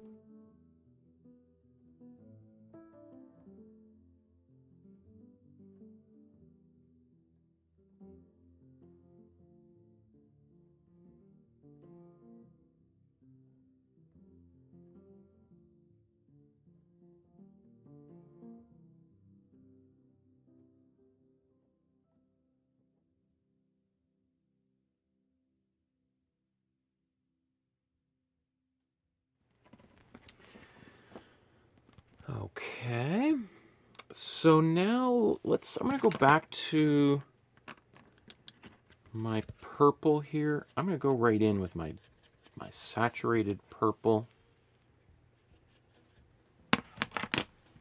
Now that I'm kind of painting over some of this white there, it's going to be a bit more saturated.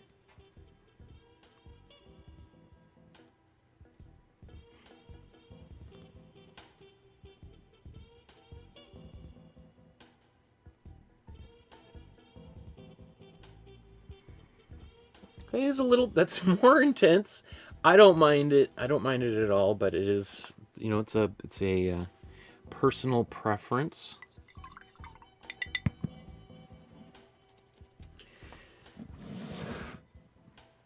I want this beach color next. I'm gonna take this white. I'm gonna take a bit of yellow, cool yellow, and warm yellow.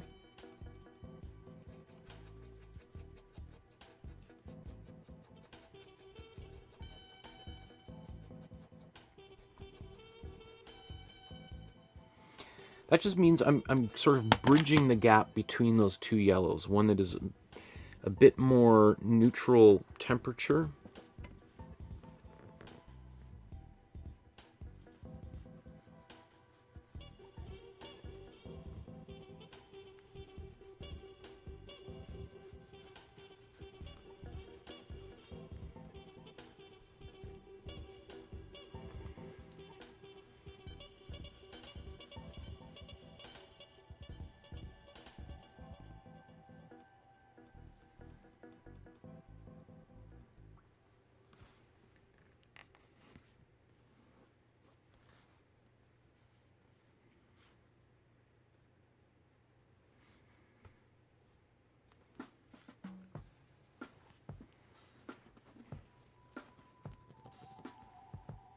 Okay.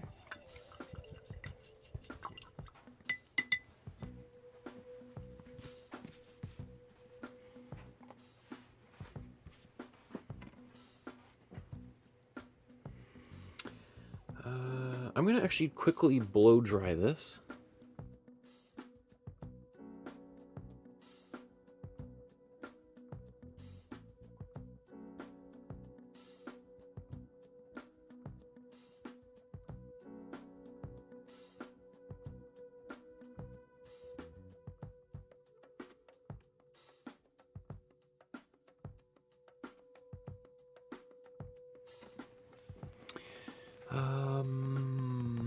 I'm going to put my saturated orange back in place here.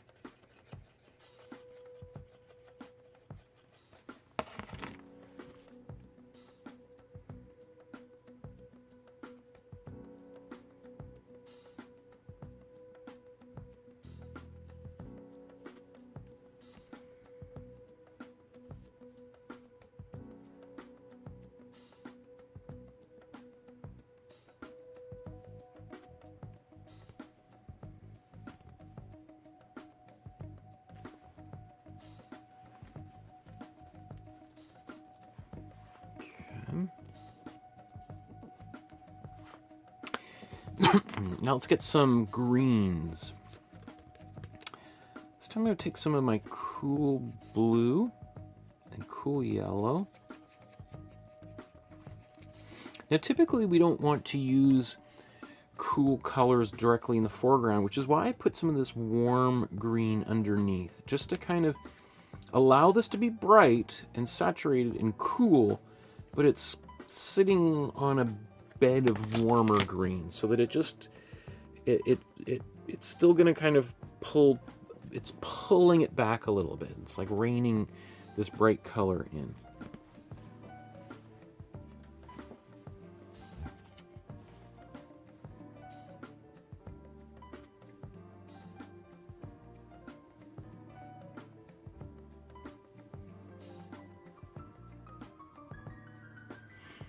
Looks like I could have used a lot more yellow in here.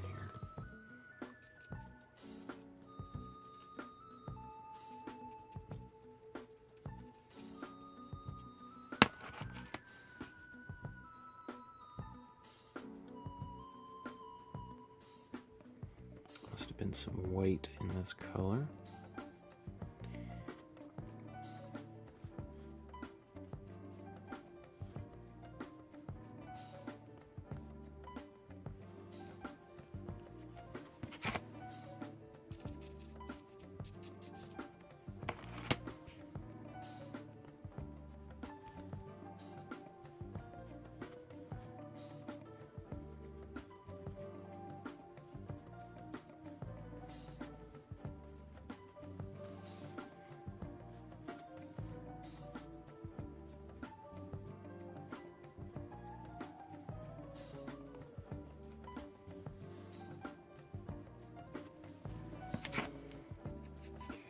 A little bit darker.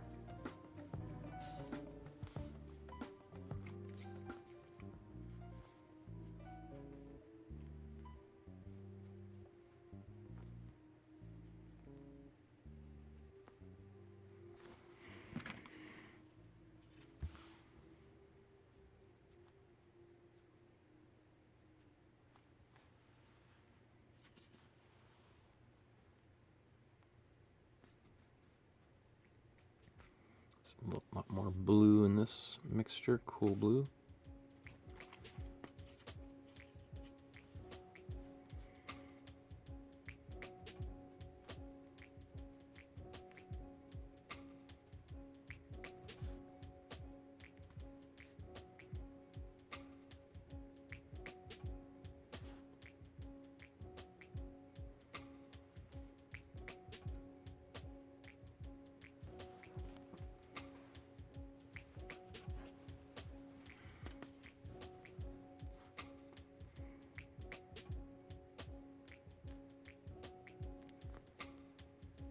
I'm going to pretend that I think these are little trees here. Maybe just little circular shapes.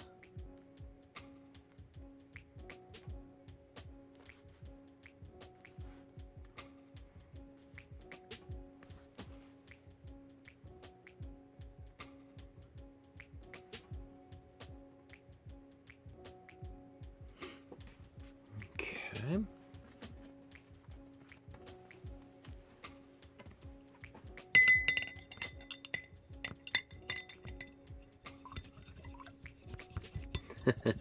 Pascal says, let's get some greens. Broccoli? I like broccoli. One of the, maybe I'm not in the majority, but I do like my broccoli. Okay. So, next, not least just yet, but we're going to put a warm blue down here. I'm also just going to put a little bit of white into it. Not much, but I think this is a little bit more on the white side. It's got a little bit of lightness. I'll put a little bit of cool blue in there. That'll make it a bit more of a cobalt blue. And let's just see how this looks.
Okay.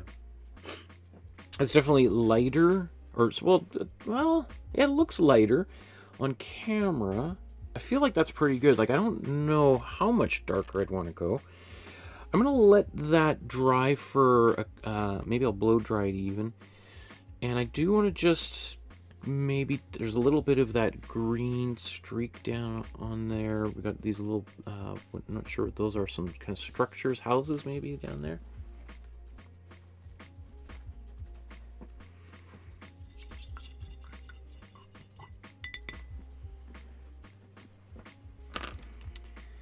Let's get these kind of houses. They're kind of a warm green,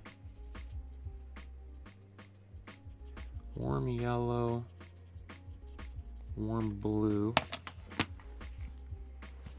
Really on the quite heavy on the yellow side, warm yellow side. Very grassy green here.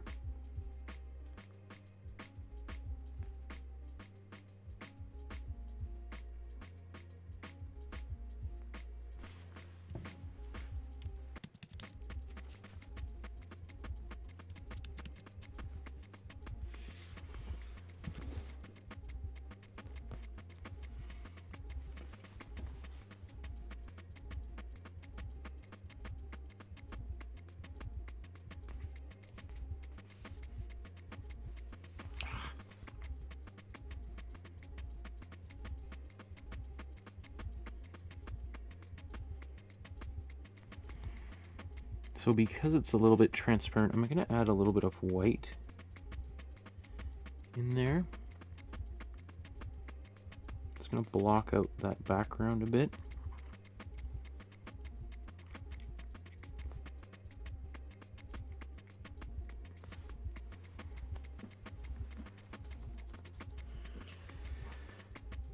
Okay, and I'm going to quickly blow dry this.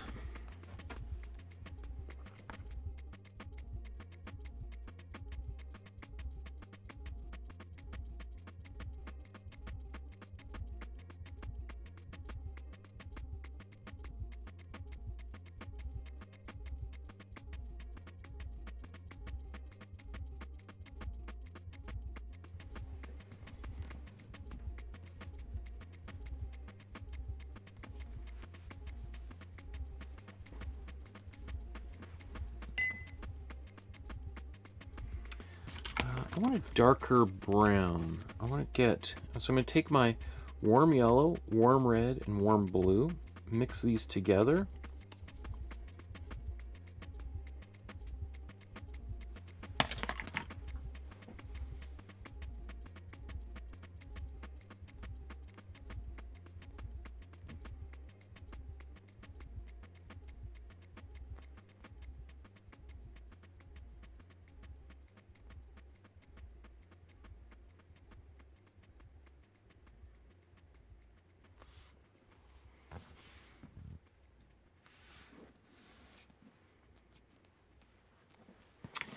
I'm just going to take a little bit of this brown, just kind of mute it a little bit with, or not mute it, just, I don't want to be quite so dark.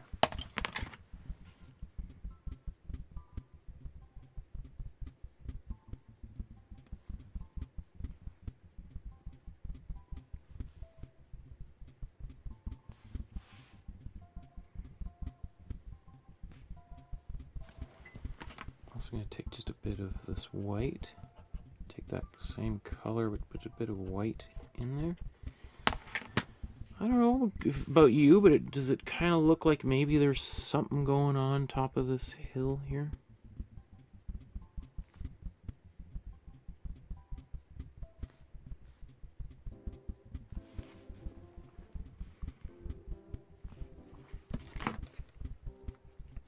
Let's take a little bit more of this brown.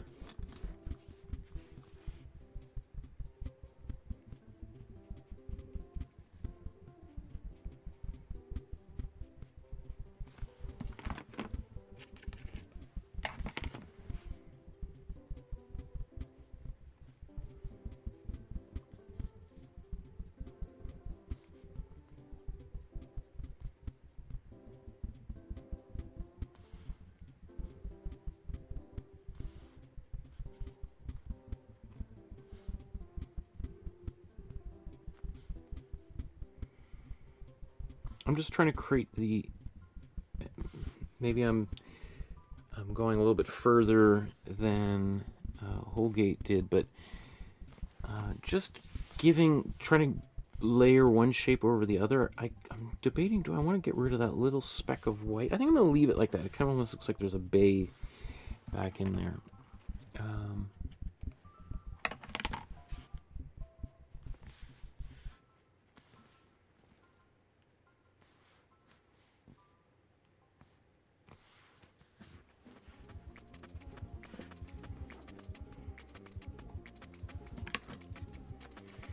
Okay, I'm going to go back into my purple here.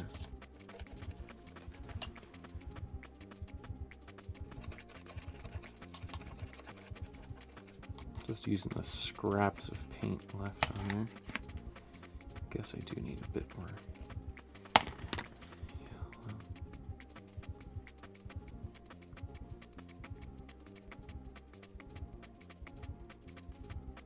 This is just maybe slightly more blue.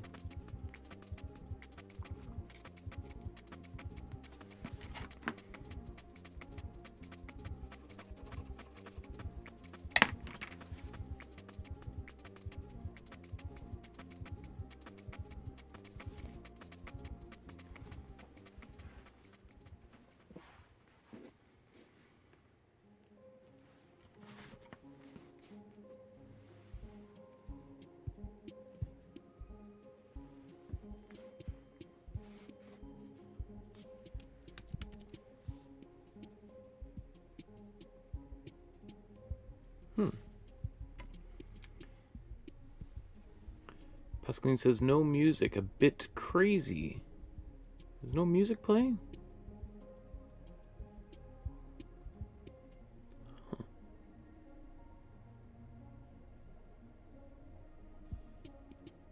Is the music stopped? That's weird.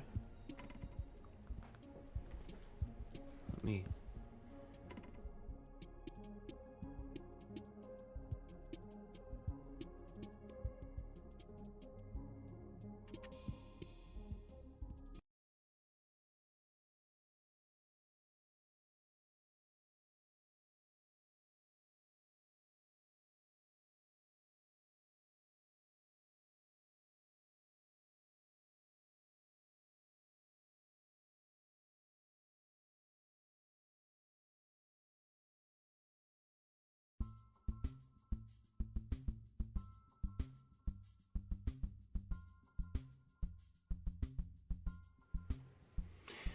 Thanks for letting me know. I don't know what was going on.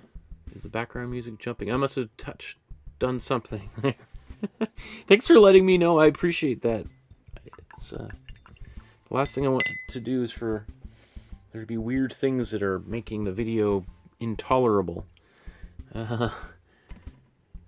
Okay. I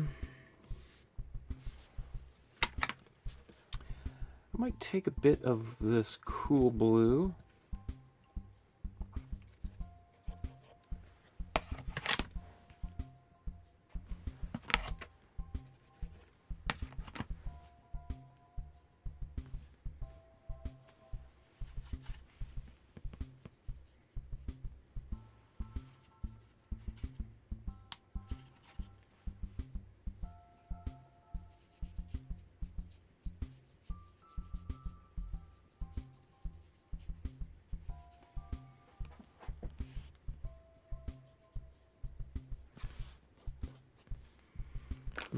Not sure if I like that.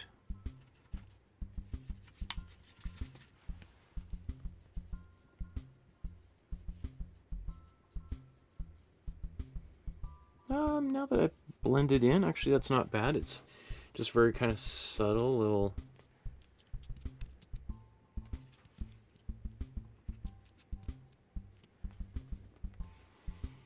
area there. Yeah, it's kind of nice. It just livens that area up a little bit.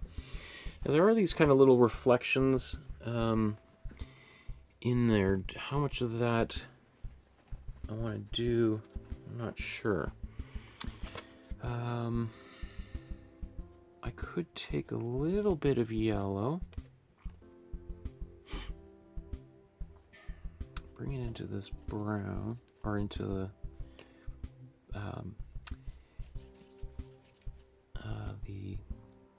purple, I mean, down there. And just dry brush.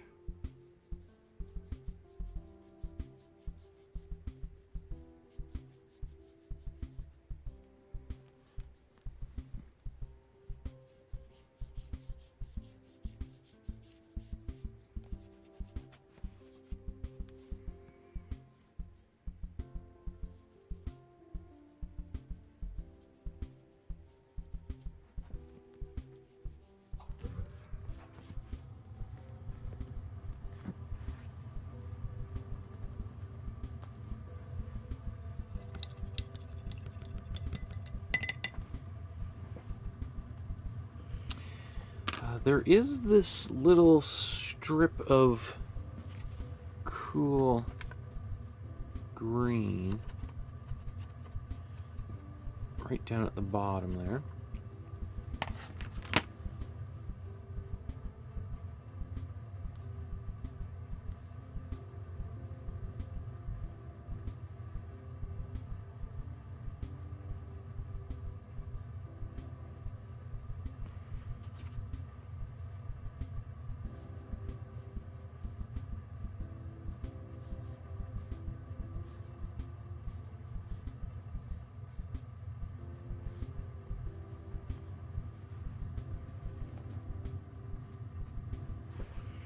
Oh yeah, those houses. Let's finish those off.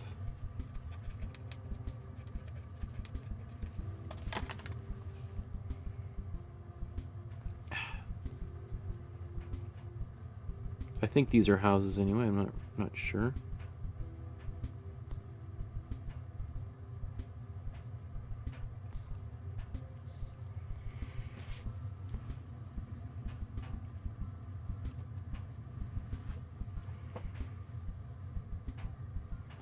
That purple is that too much? It kind of is okay here. Here it is.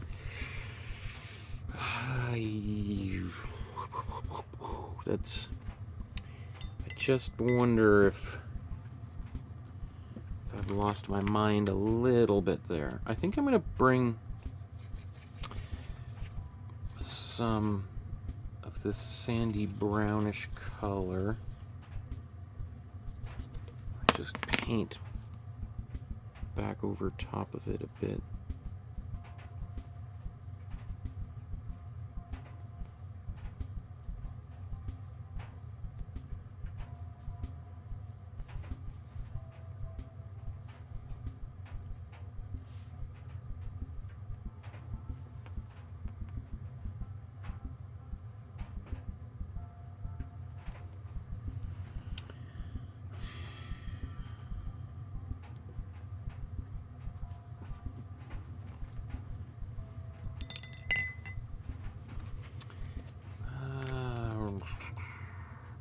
Color down there.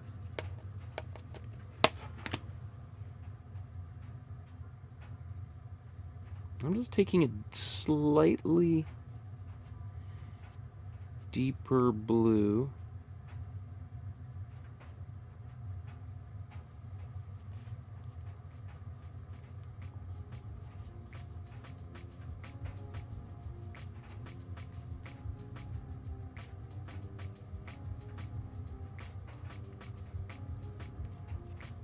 This would be a little bit easier to do if I was using my matte medium or whatever, but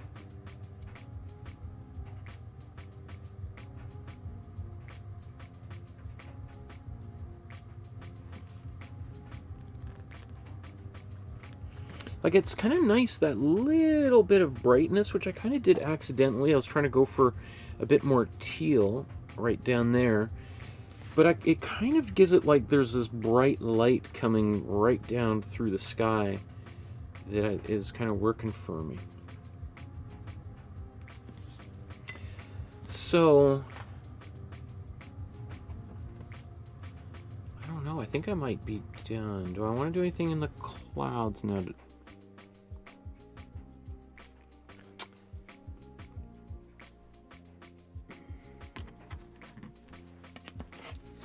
going to go back to a bigger brush.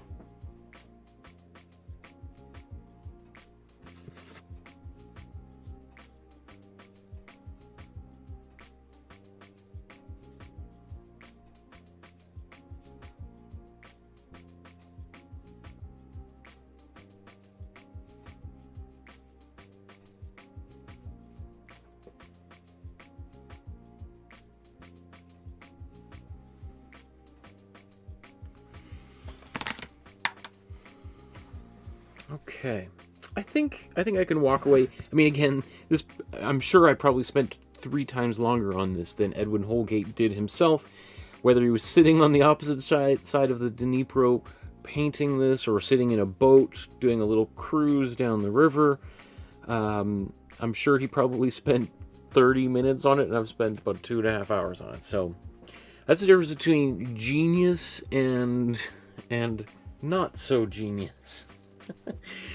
But you know, it is, I do think, like, studying these paintings, which again that book just dismissed as like an unremarkable painting, I think this is a great painting. I think it's the color combinations are really beautiful, like that, this really intense blue there in opposition to the, like, the warm blue in opposition to the cool blue, the clouds, these the greens and the beach. I think it's really pretty.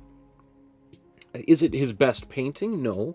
He's done a lot of other things that I think maybe are more appreciated for good reason, but that doesn't mean this is a bad painting, and I think it should be on display somewhere.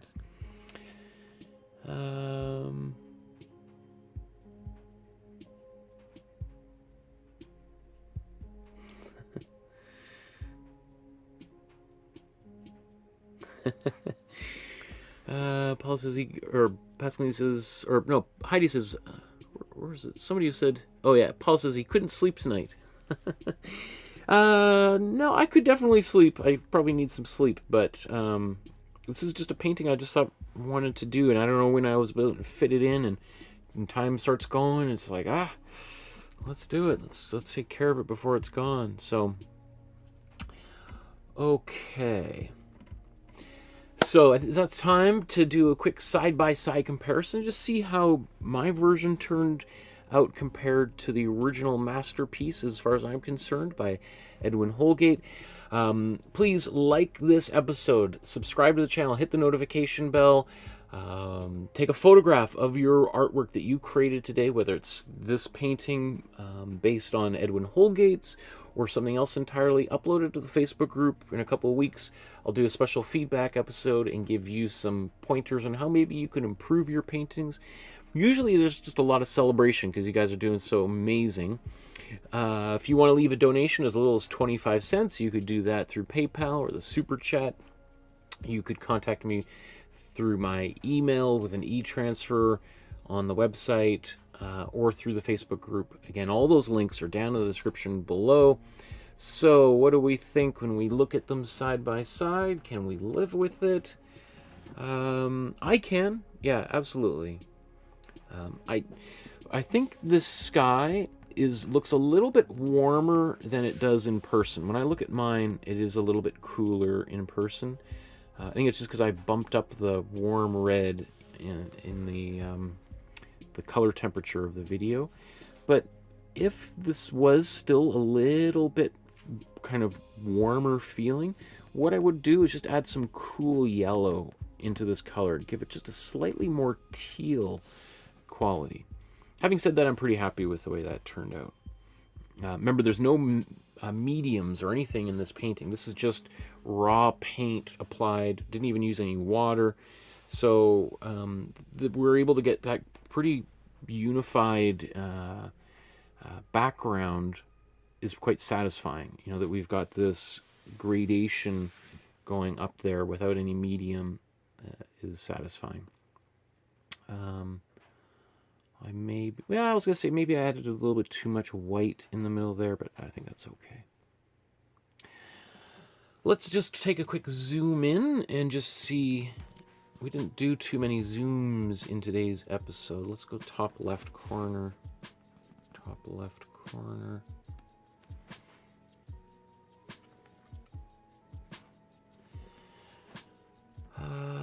Yeah, definitely. When I look at it like this, it definitely does feel like it could have a little bit more of that teal. So again, this is just pure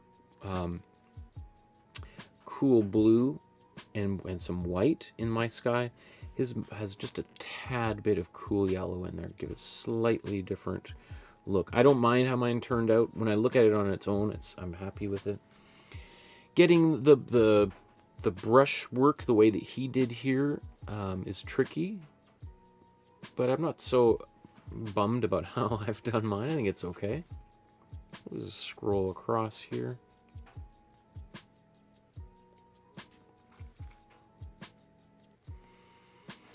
It does look, you can see that he did apply his sky slightly different. Like, you can see the brush strokes in here. He didn't go for one kind of clean gradation like I went for. You can see his brush strokes. You can see one here and here. And so he probably painted these clouds and then went back in and around them and then painted the clouds back again.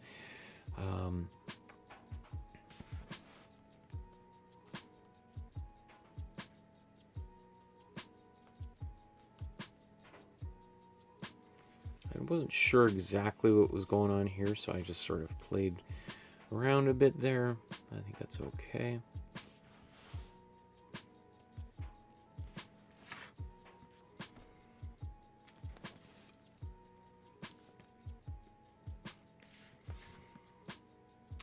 Again, I've kind of pumped up some of those colors, like the purple, but not that much. Those greens are pretty much bang on.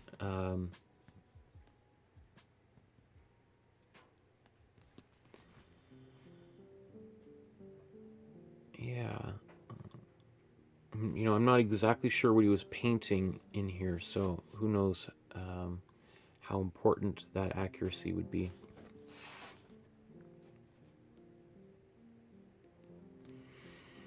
I might have made that back hillside a little bit too orangey. Maybe it should be a little bit more brown.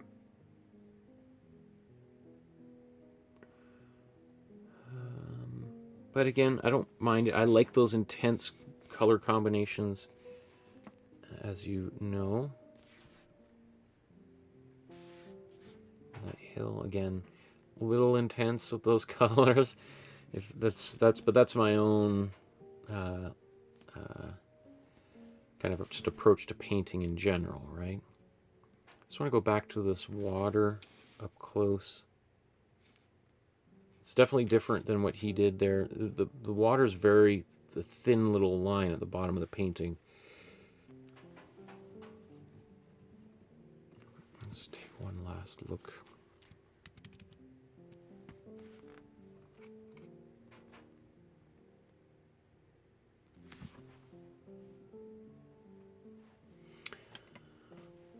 Okay. Well, that brings us to the end of another episode, this little special bonus one here. I think was a fun little different. But it's fun painting very loose like that.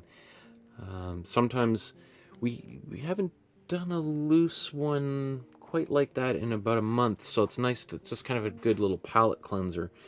We are going to have some paintings that are going to require a little bit more time and energy in the future too coming up, so this might be a good one for people to kind of go back to just to play a little bit.